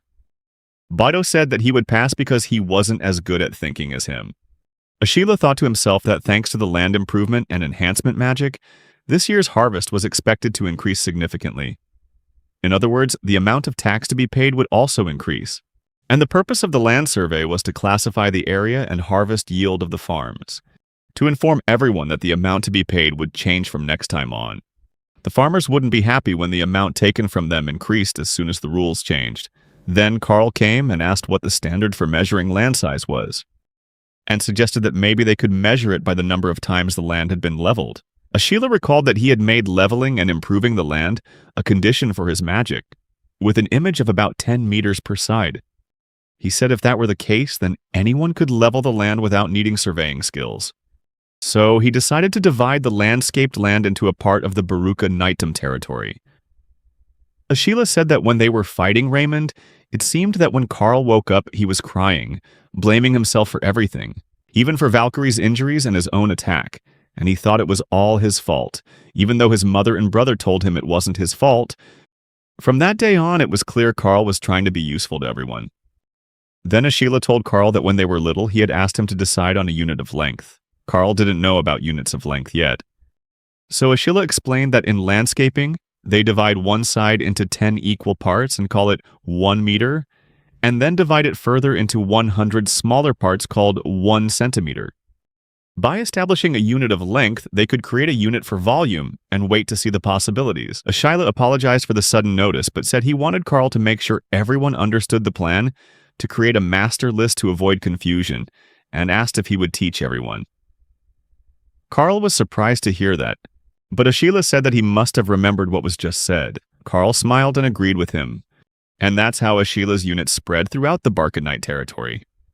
When Ashila began the land survey based on the decided-upon unit, he had no paper. His father told him that if he was their son, he didn't need to worry so much. Ashila wondered about the parchment used in that region, as it was quite bulky, scarce, and expensive. The land survey was conducted for all the agricultural land in the 2 villages of Baruka and Linda, but there was no paper to record the surveyed data. He thought that in the forest there were trees that were unsuitable for magic mushrooms and also useless for charcoal, so he decided to make paper from the trees. He continued to experiment as a merchant asked if they had failed again, reminding him that plant-based paper was impossible. Ashila wasn't the type to give up over such a small failure, so he continued experimenting by lowering the temperature and pressing the material tightly. Maybe they needed to mix something into the water or change some ingredients in the nori mixture. That night, he gathered all the materials to make paper from plants, including magic recovery potions, natural trees from the forest, and nori, which acted as a substitute for yam. He enjoyed the process of making paper from plants, shaving and beating the wood into small fragments, then boiling them. If they boiled it with a magic recovery potion, they would get the finest fibers. Next, it was necessary to mix the extracted fibers with nori and boil them again. Ashila planned to use wild yam as a substitute. Ashila used a type of nori that grew in the forest, which he had heard was used as a quick adhesive. Then he poured the mixture onto a wooden surface, placed a layer of coarse cloth over it, and scooped up the entire mixture, letting the magic flow through. Then he sandwiched it between 2 layers of cloth and placed a heavy object on it for a few days to dry. Finally, he had created a sheet of paper and tried writing on it. He was amazed to find that writing became much easier. Now they could record the data collected during the land survey. When the merchant saw that, he begged Ashila to sell the paper. Ashila looked at him and asked if he hadn't just mocked him, saying that making paper from plants was impossible. The merchant replied that he never thought he could create such wonderful paper. Ashila asked if he would use the paper for trade, and he replied that he would use it for both record-keeping and selling the product. It was great to have thin paper that didn't take up much space. The merchant looked at the paper and said he had never seen paper that was so easy to write on before. He excitedly said that this paper would definitely attract buyers in the city. Ashila thought for a moment and said that perhaps they should create a dedicated area to turn the paper into a new specialty product. He realized something concerning. They were only providing financial support to the families of those who had died in the previous battle. For the widows, papermaking could be easier than farming. They wanted to be able to look him in the eye even when they met in the village. That's how paper production began in both the villages of Baruka and Linda. The production team consisted mainly of widows. Ashila used magic recovery potions, so the plant-based paper wasn't cheap, but sales in the city were very strong. Even so, to this day, they still avoid his gaze. One widow thanked Ashila with a radiant smile, and Ashila felt fond of them, realizing that the families who had lost their main providers in the battle could receive a small but meaningful reward. Then he wondered what the next step should be. Gran got extremely excited to hear they were talking about equipment for the Valkyries, and asked why stop at a saddle when they could make a whole set of armor. Ashila agreed that armor was a good idea, but first, they needed to get a stable foothold, and he asked Gran to draw up a plan. Gran asked if Ashila couldn't ride a horse without a saddle. He replied that he realized the necessity of a saddle and armor during his one-on-one battle with Raymond. Many had fallen off their Valkyries, overwhelmed by the force of Raymond's sword strikes. If they had saddles and stirrups, he could have held on and endured longer. He said that if he could have just channeled the power of his lower body into his sword, he might have pushed them back. But he wanted to make riding easier for everyone else, not just himself and his brother, the part-timer. In any case, in combat, speed is the most crucial factor. Gran asked if they were going to be a cavalry unit. Ashila said that a cavalry unit would significantly boost their fighting strength. He mentioned that the Valkyries' horns were useful even without riders, but they wanted them to become a formidable force when mounted. So he requested something that wouldn't be a burden to either the rider or the Valkyrie. Gran assured him to leave it to him and then rushed off to get to work. Ashila mentioned that there was one more thing necessary for Valkyries carrying people: horseshoes. Compared to their wild state, Valkyries carrying people and goods on their backs at high speeds caused their hooves to wear down quickly. So they fitted them with horseshoes to reduce the strain. He then went over to the Valkyries and told them to stand still for a moment. Ashila remembered that when they first started raising the pack animals, there was a difference in size between the ones he hatched and the wild Valkyries. However, the size of the horned ones he hatched remained constant. This meant that if they created a perfect mold for the hooves, they could mass-produce them through charms. So he decided to make them out of hard bricks. He continued to craft and test various shapes until the Valkyries were satisfied, but the creatures still had trouble adapting. Eventually, horseshoes were created that made the Valkyries comfortable, and now Diwali and Shiari could conquer any terrain, perfectly matching their skills. Ashila was worried about the next step, because in his past life he had established preservation and cultivation methods to enjoy a variety of foods year-round. Although he could harvest a lot thanks to his earth charm, anything that could be turned into preserved food would spoil if not stored properly. In Baruka village, food was stored in a warehouse but wasn't carefully preserved, meaning it didn't last long. So he decided to make food last longer in a new storage facility. Beto teased him, saying it just looked like a giant block of tofu. Ashila shot back that he was mistaken and told Beto to listen carefully. Then he used his ice spear, stunning Beto, who asked if he could even control it. Ashila began to fill the room with ice. Gran told Ashila to take a little break, but he replied that they would need a lot of ice for this and asked them both to help him charge the ice spear. Afterward, they would sprinkle sawdust to keep the ice from melting, and the finished product would be an ice-cold storage room. He had finally done it. Beto started to feel cold, while Gran was amazed that they could store food inside the cold room. Ashila recalled that in the old days, before electricity, people even used ice in wooden boxes as refrigerators. He wondered if he should make a wooden refrigerator for home use, as it would be great to sell to people who couldn't create ice or use magic. Not only vegetables, but they could also preserve the wild boar meat they occasionally hunted. This would slightly improve his and the villagers' diets. Gran asked Ashila if they were going to build a castle in Baruka village. Hearing this, Ashila replied that although they had built North River Castle, he spent more time in Baruka village. Since it was easier to work from, and with the ceasefire agreement with Lord Carlos, they couldn't maintain too many troops stationed at North River Castle. Gran got excited and asked why not build another castle there. Since building a castle was also a symbol of power, Ashila wondered if Gran just wanted to show off his status. Ashila said they had already dealt with Lord Raymond, and now Gran wanted to flaunt their power, saying it would make them look arrogant. Gran retorted that it was absolutely necessary for effective leadership.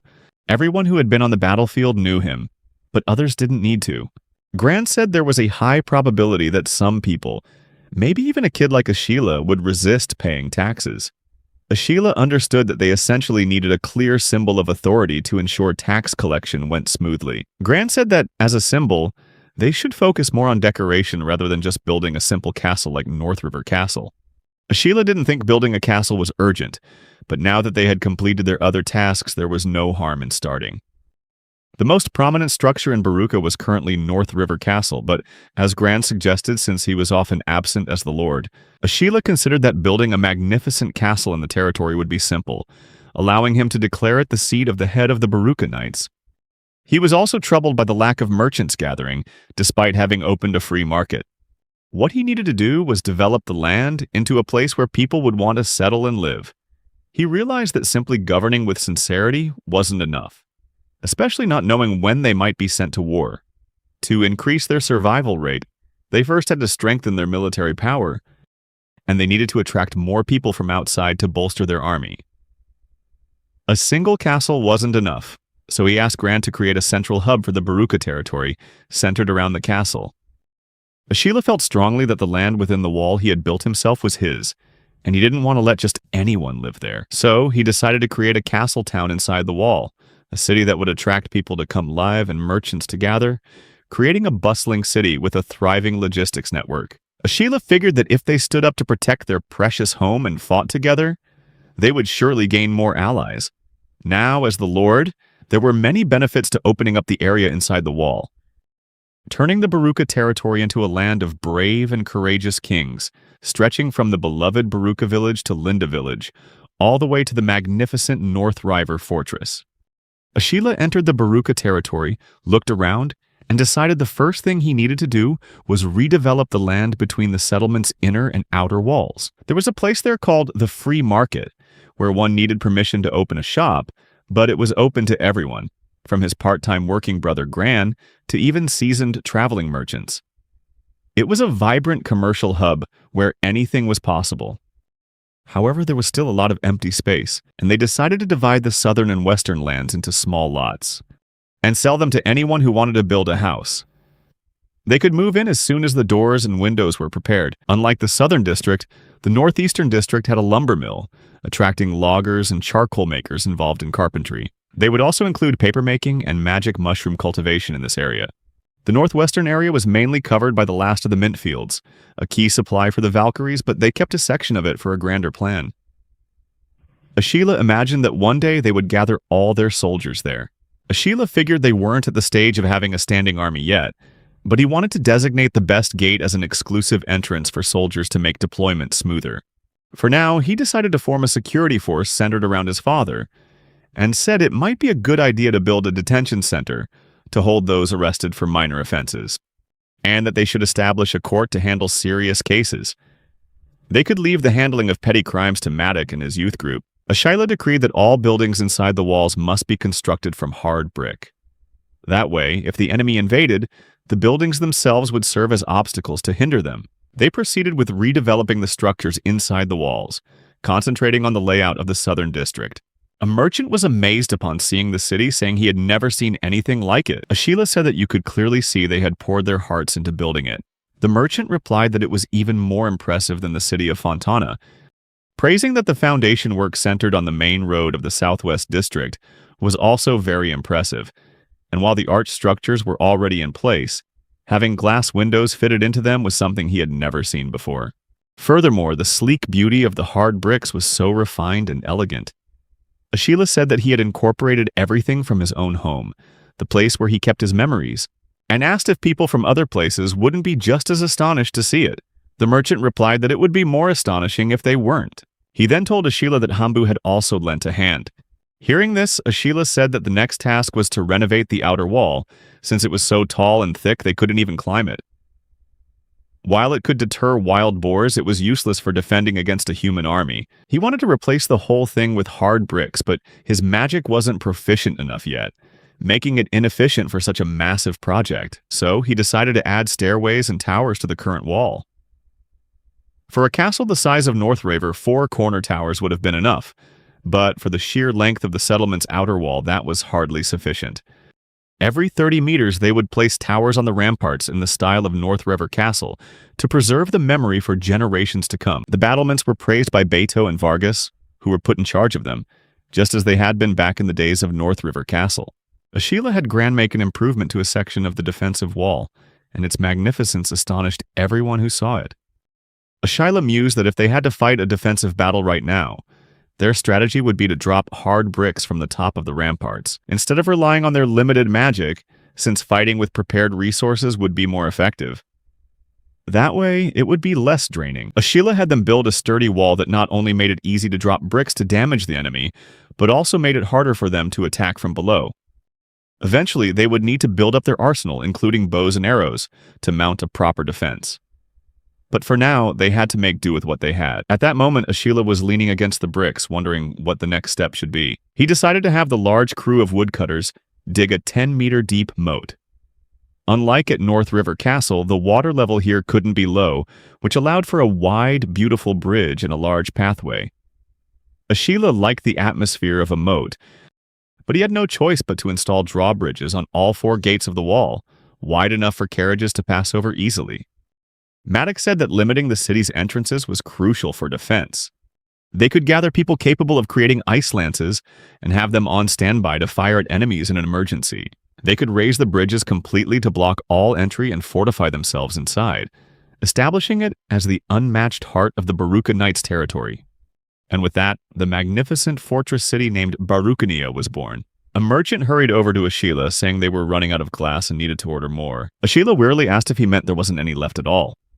The merchant explained that sometimes merchants buy the bricks along with the glass. Hearing this, Ashila said they hadn't sold all the glass before and asked why it was needed now. The merchant explained that since he had created that town, he bet they had seen the buildings with windows and must have thought of it. Ashila wondered if the buildings in the fortress town were becoming a model, and realized he could have sold more when construction first started. And now they needed glass urgently for the upcoming move-ins. The merchant said that glass could become very important in the future. Ashila thought it might be a good idea to use magic for glassmaking. Then Gran appeared looking tired and asked if by their next meeting, Ashila could use magic or something. He said that as a craftsman, he didn't like using magic for everything. But Ashila asked, "But aren't hard bricks convenient?" Gran replied that bricks and glass are different, and explained that hard bricks are perfect for mass production with magic due to their nature, as new things can be created from them. But what about glass? Besides window panes, they could make dishes, cups, and many other items. Ashila had already made many different things. But if glassmaking were turned into a magic spell, the development and creativity in the craft would stop. There might not be anyone left in Volca who would want to try making glass. Ashila thought that glass-making materials like sand and lime were easy to come by, but Gran said if they used magic, they would only make uniform things and nothing new would ever be created. Ashila agreed and said to see what Gran could do with glass. Gran was incredibly excited and asked Ashila if he wanted any particular item. Ashila suggested lenses, saying that they were made from glass, and asked if Gran could make them. Gran replied that he would certainly live up to Ashila's expectations. Ashila realized that despite the sudden request, Gran seemed to be enjoying his work. As Ashila was enjoying a cup of tea, he said it had been a while since he'd had such a relaxing cup of tea. The person with him asked if the next thing to build was the castle inside the walls. Ashila replied that even though it was called a symbol of power, he was still struggling with what to do about it. Just then, Ashila heard a quarrel, with someone asking how long they were going to keep talking about that. When he stepped outside, he saw Beto and Vargas standing there. Beto angrily called out to Ashila and asked whether they were preparing for battle, complaining that Vargas kept insisting on defense. Vargas retorted that the general had said the same thing, saying that even in training he only ever charged straight ahead, which was dangerous. Ashila heard them talking about battle tactics and asked them both to calm down so they could discuss the important issue when he went back to his tea. Ashila apologized to Hector but said that in the end it was all about head-on attacks. Beto immediately said they couldn't win unless they attacked, demanding they go on the offensive. But Vargas countered that, since they had the power to build a castle, shouldn't they focus on defense? Ashila grew worried as they argued, understanding that his part-timer brother always leaned towards the offensive. The grand battle against the Fontana army had been the first battlefield for both him and the part-time warriors with him.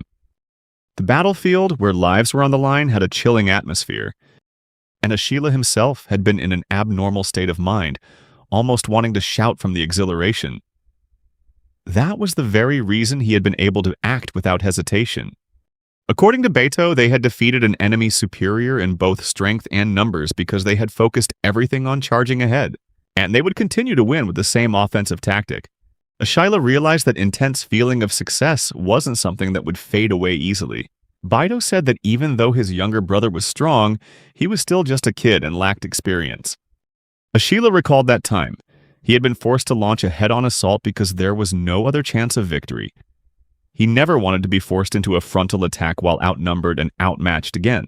However, Vargas's emphasis on defense was also questionable. Vargas suggested they should practice building fortifications on the battlefield for defense. But with the current situation, Ashila was left with no option but to focus on a defense that carried many risks. Because, as a newly appointed knight from the peasant class, he was extremely unpopular with the supporters of the Fontana clan. Ashila understood that no reinforcements would come, even if they built and fortified a position on the battlefield. And if Carlos's position wasn't secure, the chances of him being abandoned were even higher. He added that it didn't matter whether they focused on Beto's offensive power or Vargas's solid defense. He reminded them that even if the other knights didn't think highly of them, even if they were betrayed or treated like sacrificial pawns, they had to survive on their own strength. He said that on the battlefield, everyone must make split-second decisions and be flexible in their approach to ensure their own survival and that of their comrades. He said that the Baruka clan believes every member must reach the level of a battalion commander in both strength and intellect, and they accept nothing less in their army. They were confused and asked what that meant and if things couldn't be made simpler. Ashila replied that it was difficult, but they had no other choice. They could see what the Baruka army needed, but now he wondered how to bring it all together. Ashila said that he had been focusing on economic development and city building, but now he needed to turn his attention to strengthening their military power. When Hector heard him, he asked if Ashila wanted to climb to the top of that world by winning battles. Ashila was taken aback by the question and denied it, explaining that he didn't want to start a war for territory or status. When Hector asked about it, Ashila thought that, without a doubt, the memories from his past life had a huge influence in a world where fighting was unavoidable. He replied that fighting was a burden and he hated seeing others die. He valued peace above all else, and said that he just wanted to work in the fields and enjoy good meals his own way. He didn't expect to maintain his pacifism in a world where nobles were constantly fighting, where Ashila commanded them to open fire during the new training session, aiming to create a unit that could survive on the battlefield. Afterward, he had them start by riding Valkyries and proceeded to prepare the hornless mounts for the volunteers by attaching saddles and stirrups. He said that to avoid being thrown off, they needed to build up their physical strength before riding. Though this led to severe muscle pain, there was no need to fear as they could recover thanks to the power of meditation. Those who mastered the art of riding would advance to the next level. Ashila then trained them to use crossbows while riding the Valkyries, as he knew swinging a weapon while riding was very difficult. He decided to start by practicing high-precision crossbow shooting, then move on to mastering ice magic. Ashila's greatest strength lay in the fact that he had so many Valkyries at his command. Amidst that chaos, the tactic he chose was a relentless assault, riding on magical power and charging at extreme speeds to eliminate multiple targets with a single critical strike. As the soldiers riding Valkyries hunted wild boars and used their crossbows to take down a giant one, Ashila saw this and thought that even a large boar with a tough hide stood no chance against a concentrated shower of ice lances. The training went smoothly. His Valkyries could lead the herd with ease, so even if their riders' skills were poor, they could still function as a cohesive unit. With perfect coordination, they looked like a single giant living creature. The Baruka army began its march as a corps of magical cavalry. Then, Gran arrived with a wide grin, saying it was finally finished. He presented a spyglass to Ashila. Ashila asked if Gran had finished and wondered if he'd been working non-stop without enough sleep. Gran laughed and told him not to worry as his samurai smiled reassuringly. Ashila advised that meditation was like magic, helping to replenish energy during sleep, so it was important to get some rest before working. Gran replied that as a resident of Baruka, he also practiced meditation and could stay awake without any problems. Gran then presented the spyglass and told Ashila to try looking from the watchtower. The spyglass could magnify distant objects, working by arranging multiple glass lenses inside a tube to gather and refract light. When Ashila looked through the spyglass, he was amazed to see distant activities so clearly. He saw his mother hanging laundry and praised Gran, saying he had done an excellent job. Gran laughed, saying he never did shoddy work. Ashila was impressed, realizing Gran was extremely talented, and was very grateful to Gran for having come all the way to Baruka. As Ashila was sitting and complaining that it was too cold today, he asked Hector about making a warm drink. Hector agreed and brought him some tea. Ashila drank his tea and wondered to himself how he could be so relaxed with a battle looming. In the end, there were no unusual requests from Carlos that year. Although there were many skirmishes, the Baruka army did not participate directly in the fighting. because the Baruka warriors were building a magnificent road toward the rebels' territory. In just a short time, they erected a fortress surrounded by 10-meter-high walls at a strategic location, which would become a key point in the battle. They fortified their position and prepared for the upcoming confrontation with the enemy, showcasing their growing defensive structures as soldiers gathered one by one, using the road to their advantage.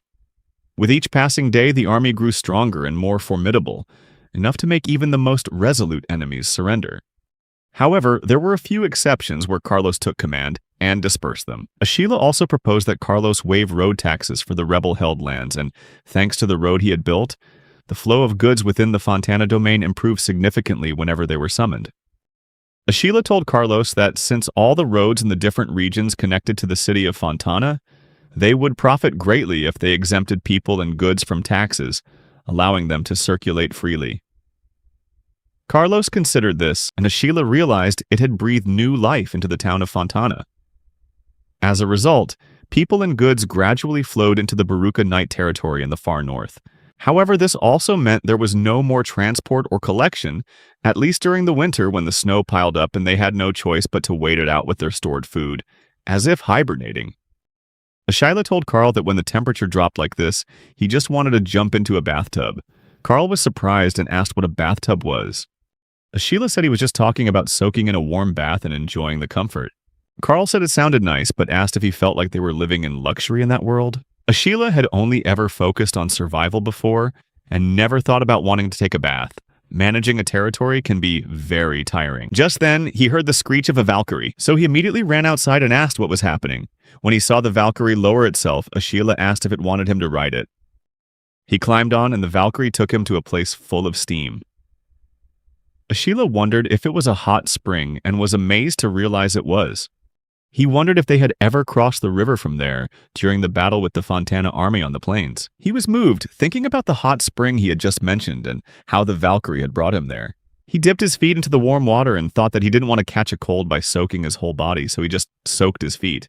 At that moment, an idea sparked, and he thought that if there was a hot spring nearby, he would definitely go there. Then he rushed into the village and called out Vargas's name loudly, saying he hoped he could use the empty plot of land in the village. Vargas said he had just been thinking they could relax a bit this morning, but that he certainly had land for it, and asked what exactly he was proposing. Ashila was incredibly excited and said that he was thinking of channeling the hot spring water from the river to Linda Village. He asked if anyone knew anything great for attracting customers and said that it would be amazing if they could create a lodging where people could enjoy the hot spring and stay overnight. Vargas told him not to worry, as he would pass Ashila's words on to the village chief. Ashila mentioned that the water in some areas was already scalding hot. He wondered how they could channel the water to Linda Village while keeping it as hot as it was at the source. He decided to start by installing sturdy, cylindrical brick pipes that reached deep down to where the hot water bubbled up from the earth. They would also install a mesh system to block obstacles and debris. Next, they would guide the water to Linda Village by channeling it underground, creating a slope for it to flow. They would lay down solid bricks and insulated pipes, then cover it all up. If they filled a bathtub with the hot water channeled from Linda Village, they would have their very own hot spring. However, Ashila was stunned when he saw the pool of water and realized it had been a mistake to ask people who did nothing but farm to install a hot tub. He realized it was a mistake to entrust the construction of the bath to people who didn't know how to use one, because they couldn't regulate the temperature. But the water turned out to be just the right temperature for relaxing. He tried soaking in it and realized they could add many different types of baths from now on. He decided to install drainage pipes and a valve to stop the flow, ensure sanitation, and extend the drainage system all the way to the volcano, drawing water from the moat. Carl asked that if they just wanted to bathe, wouldn't it be faster to just heat well water? Ashila overheard him, and Carl continued, wondering if there was any benefit to doing all this construction just to bring hot water from the river. Ashila tried to explain, saying that this water contained special minerals that helped relieve fatigue and stress. He said that if he meditated overnight, he could dispel most of his tiredness, like a short vacation without leaving bed. Ashila worried that if this kept up, Carl would think he was a weird older brother who went to all this trouble just for a bathtub. He didn't want Carl to think that. He wanted to be seen as an amazing older brother in his little brother's eyes. So he decided he had to justify bringing the hot spring water from the river, or else everything would be meaningless. Ashila had a dream that he had created an impressive hot spring, and was praised by his younger brother Carl, who called him amazing. Ashila had finished building the inn.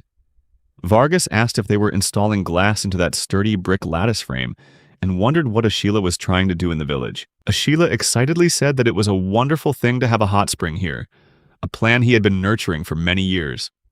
He had created a greenhouse-style building model using glass and was actually thinking about growing food even in the winter. Glass doesn't let heat escape easily, he said, which was very pleasant during the day, but at night it was as cold as the dead of winter outside.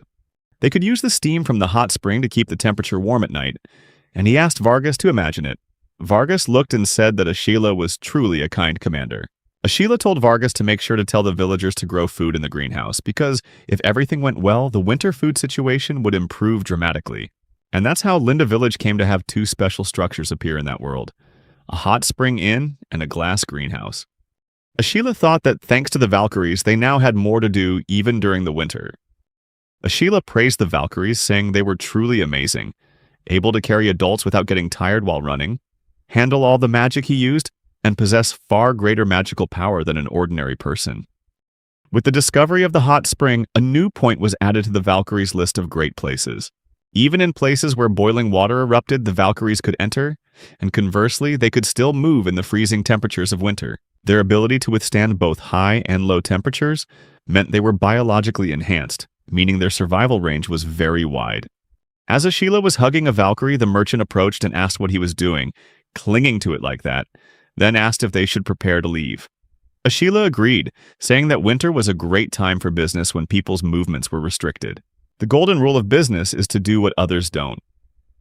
Their mint plants were growing safely in the greenhouse, so they decided they would sell sleds to traverse the snowy roads in the city of Fontana. Ashila tasted it and realized the flavor had improved, but it was still quite bad, especially since it was often sold cheaply due to its reputation as animal feed.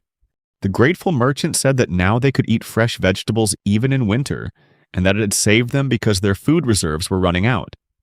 Winter in that world was truly harsh, especially in the countryside, where people sometimes died from having nothing to eat and even had to reduce the population before winter arrived. As usual, the eldest son was the family heir, responsible for facing all hardships, while the rest were kicked out and had to starve on the streets while looking for work. Unless they were wealthy, everyone struggled for food during the winter. Someone asked if he could spare at least a little for him, but the merchant refused and apologized, saying he would be back tomorrow. They were saddened and asked if there was anything left for tonight. Ashila told them not to worry, as there were plenty of Hatsuka plants growing in the Baruka territory, and during the winter, the Hatsuka transport team operated at full capacity. Hatsuka sales turned out to be more profitable than expected. Ashila had been using his magic all year, and now it was time to welcome the new year. Ashila was ready to start the new year with a bang, the big mission of the new year. As the lord of the Baruka Knight territory, Ashila stood there, thinking that the tradition of celebrating the new year in this land was still alive and strong. When the new year came, those who had been knighted had to pay their respects to the lord of Fontana Castle. There, they would line up in the great hall and greet each other one by one. As a newcomer, Ashila was made to wait until the very end of the gathering. Afterward, a standing party began in the banquet hall. Everyone looked at Ashila, wondering if he was the rumored peasant, and couldn't believe that Raymond had lost to him. They started gossiping about him, mentioning what they'd heard. They even sell low-quality vegetables in winter, and questioned why their lord would grant land to such lowlifes when there were other knights who had achieved great things. It goes without saying that the key to becoming a knight is achieving great feats on the battlefield, regardless of one's background. The reality was that they were much better off than peasants who struggled for enough food or decent weapons, and it was more common for someone whose father was a knight to be appointed as one. Ashila realized the people there weren't peasants or commoners, but members of a privileged class. Ashila was the only one knighted directly by Carlos, and he wished he'd been allowed to bring at least one acquaintance from his office. The nobles said they had witnessed them using a type of magic different from the Fontana families, and that their fortifications were created quickly during mobilization, and he figured this must be the work of some of the nobles. Ashila was worried hearing all the criticism, but despite everything, no one dared to challenge his achievements, and that was certainly related to Raymond. Ashila was bored, so he decided to observe them.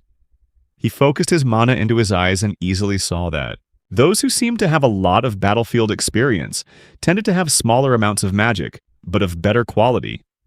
Through their battlefield experience, they had unconsciously refined their magical abilities, improving its quality. On the other hand, those who tried to curry favor with Raymond to advance in the ranks of the Magic Knights had average quality and quantity. Ashila thought about adding some magic training exercises for his men. Just then he noticed something and wondered, what's with that person? She didn't look like she'd ever been in a battle, yet the quality of her magic was higher than the others, and the density of her magical power was unparalleled. While the knights had magical energy covering their entire bodies, he rushed over to that person and called out, asking if he could interrupt her for a moment. The person turned around and asked what it was. Ashila looked at her and said he just wanted to ask her something. He was astonished to see that her mind was completely focused on her magical power, and he wondered if she was doing it unconsciously or had trained herself to be that way. Full of excitement, Ashila asked for her name and where she lived, then said he wanted to know everything about her. The girl apologized, saying he was disturbing the other guests. Ashila got even more excited and said he wasn't asking for any strange reason. Just then, Carlos arrived and told Ashila that he really knew how to make an impression on women, approaching them right at the start of the new year. Carlos said he couldn't believe Ashila wasn't paying attention to the knights, but instead went straight for the waitresses, and asked if it was because he had a hero complex.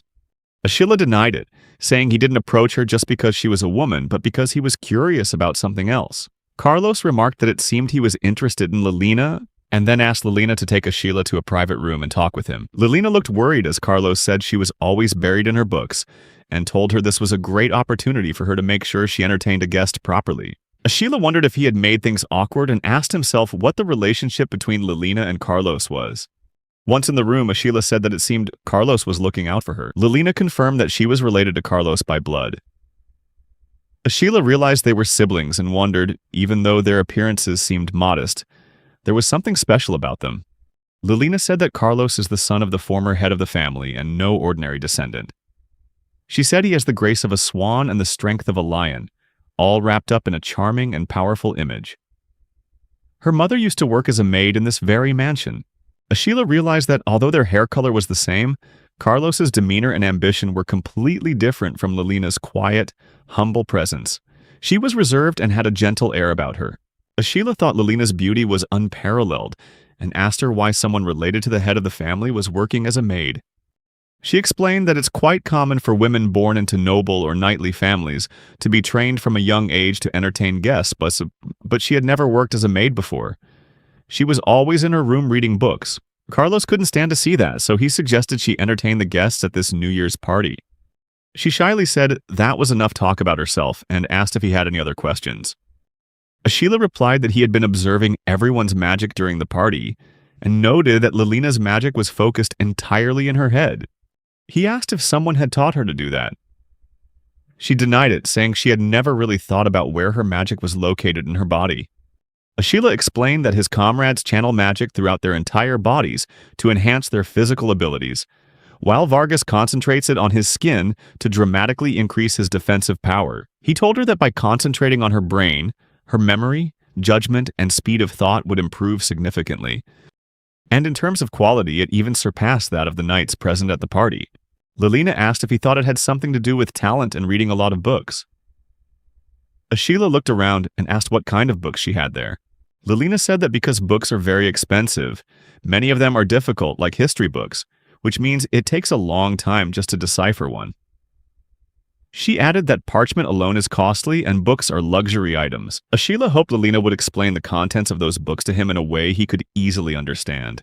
Ashila asked if she had mentioned having a history book, telling her he didn't know much about the history of this world, and asked why the royal family that once ruled had grown so weak. Lilina asked if he was referring to the decline of the royal family and said she couldn't guarantee that her explanation would satisfy him, but asked for his permission to explain. She recounted that to the north, vast forests stretched out, while in the east mountains towered high into the sky. To the west and south, there were fissures in the earth like canyons and swamps, but then a figure emerged to rule that peaceful land. The first king, known as the ancestor of the royal family, was an unparalleled mage. She added that they lived in a peaceful land, surrounded by nature with few external threats. She continued that the first king, using the church's naming system, recruited mages from various regions to serve under him, and became an absolute ruler by establishing himself as the supreme father, receiving an immense amount of magical power from his many descendants. However, after a few generations, the king became a tyrant and some of the nobles rose up against him. The reigning king at the time, Nero, was furious and condemned the rebellious noble families, and over generations, the mages who served the first king and their descendants became the nobility that supported the throne. And that era lasted for a long time. She said that if the first generation mage king, who was an unparalleled sorcerer, had continued to rule, his dynasty might have endured. However, the tyrant Nero, the king at that time, was not a mage. Nero relied solely on his magical power and saw his authority severely diminish after purging the nobles. Ashila was surprised, realizing that even at the pinnacle of the magical system, one's power could weaken drastically. He asked if King Nero had carried out a major massacre. Lilina shook her head, saying only a small number of nobles were purged. However, with that loss, the king's status plummeted. She spoke of a great magic that only the king could wield, and it was rumored to possess the power to destroy an entire city in a single use. As a result, that magic was lost. It seemed to Ashila that the very cause of their downfall was an over-reliance on magical power. He recalled how Bishop Paulo had bestowed a name upon him, which increased his own magical power and allowed him to use healing magic. In other words, his rank had risen. On the other hand, if the bishop were to stop supplying that magical power, his own would diminish, and he would lose the ability to use healing magic. Ashila realized that was how the system worked. Teaching spells like Scattershot or Ice Sphere to one's own children also posed a risk to the parents. Therefore, to maintain their advantage, parents would prepare a spell for their child that required an immense amount of the power they received, making the power drain on the parent unidentifiable. No one would dare confront a person who possessed the power to destroy an entire city in the blink of an eye. The royal family at the pinnacle of the magical system were the only ones who could use that great spell. Nero only realized the severity of the situation after losing this magic, and he began to re-establish relationships with the nobility. However, many nobles refused to accept a naming from the royal family, which caused the crown's authority to fall to their level. And few nobles would side with the royal family who had oppressed them and lost their great magical power. Thus, when the royal family's tyranny ended, a new era of power struggles among nobles of equal standing began, and it has continued to this day. Ashila had never expected to hear such a detailed explanation from Lilina. Ashila asked Lilina how she could read that book when it was written in phrases instead of common words like in Japanese. He remarked that it was the language of official historical records. Lilina laughed and said if it were written out that way, she would be surprised too, adding that fairy tales written in normal language were probably much easier to read. Just then, someone entered. Lilina called out to him, Leon, and asked what he was doing there. Leon said that he had heard Carlos was here, so he came by. Ashila realized that Leon had come to check on the situation. Lilina then introduced Leon to Ashila, saying that he was her younger brother. The two greeted each other, and Leon mentioned that he had heard about Ashila.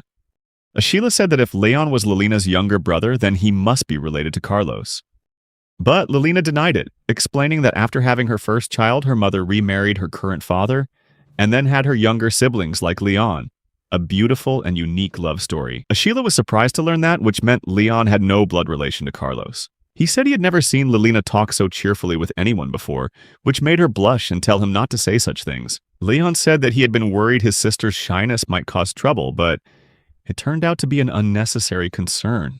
Ashila said that he had learned a lot about history and enjoyed talking about books with Lilina. Leon hoped Ashila would continue to look after his sister in the future. Ashila looked at Leon and realized they were both around 13 or 14 years old. But Leon seemed more mature, and his magical power was even greater than Lilina's, which made Ashila see Leon as dangerous. While they were talking, Ashila focused his gaze, gathering magical energy, and he realized that Leon had come to observe him. Ashila thought that he wanted to have a proper conversation with him one day. Lilina noticed Ashila muttering and asked what was wrong and what he was talking about. Just then, Carlos walked in and interrupted them, announcing that he heard Ashila had decided to get married. Ashila was stunned to hear that, while Carlos told everyone to pay attention, announcing that Ashila would be getting married, and that the wedding ceremony would be held in the spring when the snow melts. A panicked Ashila objected, saying he hadn't agreed to it. Carlos replied that everyone knew he liked Lilina, and pointed out that Leon had said he would be happy to help when asked to look after his sister. Ashila tried to explain that he only said he'd look after her. Lilina blushed and Ashila grew anxious, realizing he seemed to be the only one who didn't understand what was happening. He told Carlos that he was only 10 years old. Carlos replied that for a noble, it wasn't strange to marry at this age, and that his position was still fragile. If he married Lilina, Ashila realized, this was what was known as a political marriage, giving Carlos a direct connection. He asked how Lilina and her parents felt about it. Ashila thought to himself that this was indeed a beneficial proposal for him. But he decided not to dwell on any objections for the moment. Carlos said that Lilina had understood what it meant to live in high society since she was a child, the uncomfortable feeling of having no real freedom, and that one day she would become a valuable pawn in the game of power. Carlos then said that Lilina had already received many marriage proposals. But depending on who she married, she might not even get the chance to touch a book again. Such is the life of one born into nobility. And that was why Carlos urged Ashila to make a decision quickly. As Ashila was leaving, he thought Carlos was just spouting nonsense, but he was still concerned about Lilina. Ashila felt like he was being set up, and that perhaps it was too soon. But he still remembered his conversation with Lilina, the first time he had ever discussed books with someone, and how happy it made him feel. He wondered how he was going to break the news to everyone. Beto made a strange face and asked if Ashila was really getting married before him, and to a noble princess, no less, shouting that it was every man's dream. Ashila said it seemed Lilina and her handmaiden would be coming to Baruka with them, and perhaps he could find someone nice there too. Beto got angry, declaring that he would continue to achieve great feats in battle and marry the most beautiful woman, telling Ashila to just you wait and see. Their father appeared and said that Ashila had already achieved so much, but marrying a noble lady would be a great accomplishment. Everyone congratulated him. Hector said he thought Ashila wasn't interested in marriage, to which a blushing Ashila replied that he was only 10 years old. Because of that, he hadn't really thought about it before and said that for Boracania, the benefits of the marriage were enormous, and Lilina seemed like a nice girl. Beto was furious when he heard that. Ashila said that it's true marriage has many benefits. And thanks to the marriage, the construction of the castles in Barricania that they had discussed with Gran was moving forward. Vargas asked if he hadn't already built North River Castle without permission, so why not just build a castle in Barricania? Ashila replied that the castle they were planning to build this time in Barricania was meant to display power through its extravagance. Hector realized that this was all part of the plan for the marriage proposal. Ashila agreed that they had to gather all of Baruka's resources to prepare the finest residents to welcome Lilina of the Fontana clan as his bride. And so the construction of the massive castle began. The easiest part was showing off its height, but maintaining absolute control was a huge hassle. Only Ashila and his familiar household staff were allowed in and out of the house. Ashila wondered how to express the building's authority and realized it was better to avoid showing power based on the building's size alone. He recalled something divine and realized it was a memory from his past life, when gods and Buddhas often had halos. He wondered if he could recreate that, connecting a brilliant, illuminated impression with light to enhance the image. And then he had an idea. Gran, who was there, asked if he meant buying ordinary glass. Ashila replied that cunning merchants, having seen glass used in the city's buildings, were already rushing to place orders, and a castle made entirely of glass would be a magnificent sight, completely different from anything else in the world. Gran asked if they could just use glass for the windows, since he couldn't imagine a castle made entirely of windows making a strong impression. But Ashila confirmed to Gran that it wasn't ordinary glass and said they would be using stained glass. Gran's eyes lit up, but he asked what stained glass was. Ashila explained that when a guest visiting Barricania enters the new castle's audience hall, behind him would be a magnificent stained glass window, bathing him in brilliant rays of light, and the light shining through would create a surrounding halo. Everyone who saw it would be astonished. Ashila said that the moment would be etched into their memories, shining like a beacon for years to come. He argued it was perfect for displaying authority.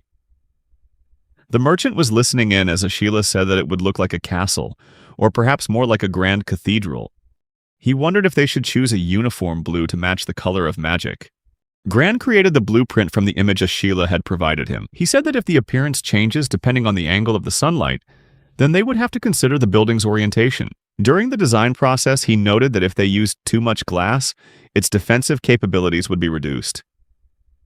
Ashila said that its defense would depend on both the inner and outer walls. Gran asked if they should create a secret passage as an escape route in case of an emergency, and Ashila agreed, thinking it was an excellent idea. The merchant was amazed to see how wonderful the completed structure was. The residential area was where they would live, while the staff responsible for the castle's maintenance and management would have their own quarters. In the audience hall where the stained glass was beautifully displayed, hard bricks were used as the building material prepared by the people during the winter when they couldn't work in the fields. The majority of the castle's construction was entrusted to Gran, while Ashila was responsible for the stained glass portion. However, before attempting it at full scale, perhaps they should try making some smaller items first, since the stained glass section could be too large. Carl watched as Ashila created a miniature model with stained glass. Carl was amazed when he saw it and said that, even though it was small, it looked just like the real thing. Ashila said if they marketed it as a children's toy, it would probably sell, and he wondered if nobles would see it as a work of art rather than a child's toy. Carl asked if they were planning to make that thing bigger. Ashila said they could probably have Gran build it that simply, and then attach the stained glass afterward. Carl asked, what if Ashila could create the walls themselves with stained glass? Ashila realized he had been relying too much on magic to build structures recently and had forgotten the basics. He recalled that when they first started, they built structures simply by joining 4 walls together. An idea struck Ashila, and he thanked Carl, saying that in that case, he could finish it much sooner than expected. Leon was astonished when he saw the castle, saying he had no idea such a castle existed in the lands of the Baruka Knights. An idea struck Ashila, and he thanked Carl, saying that in that case he could finish much sooner than expected. He stood behind them proudly, saying that it was a brand new castle that had just recently been completed.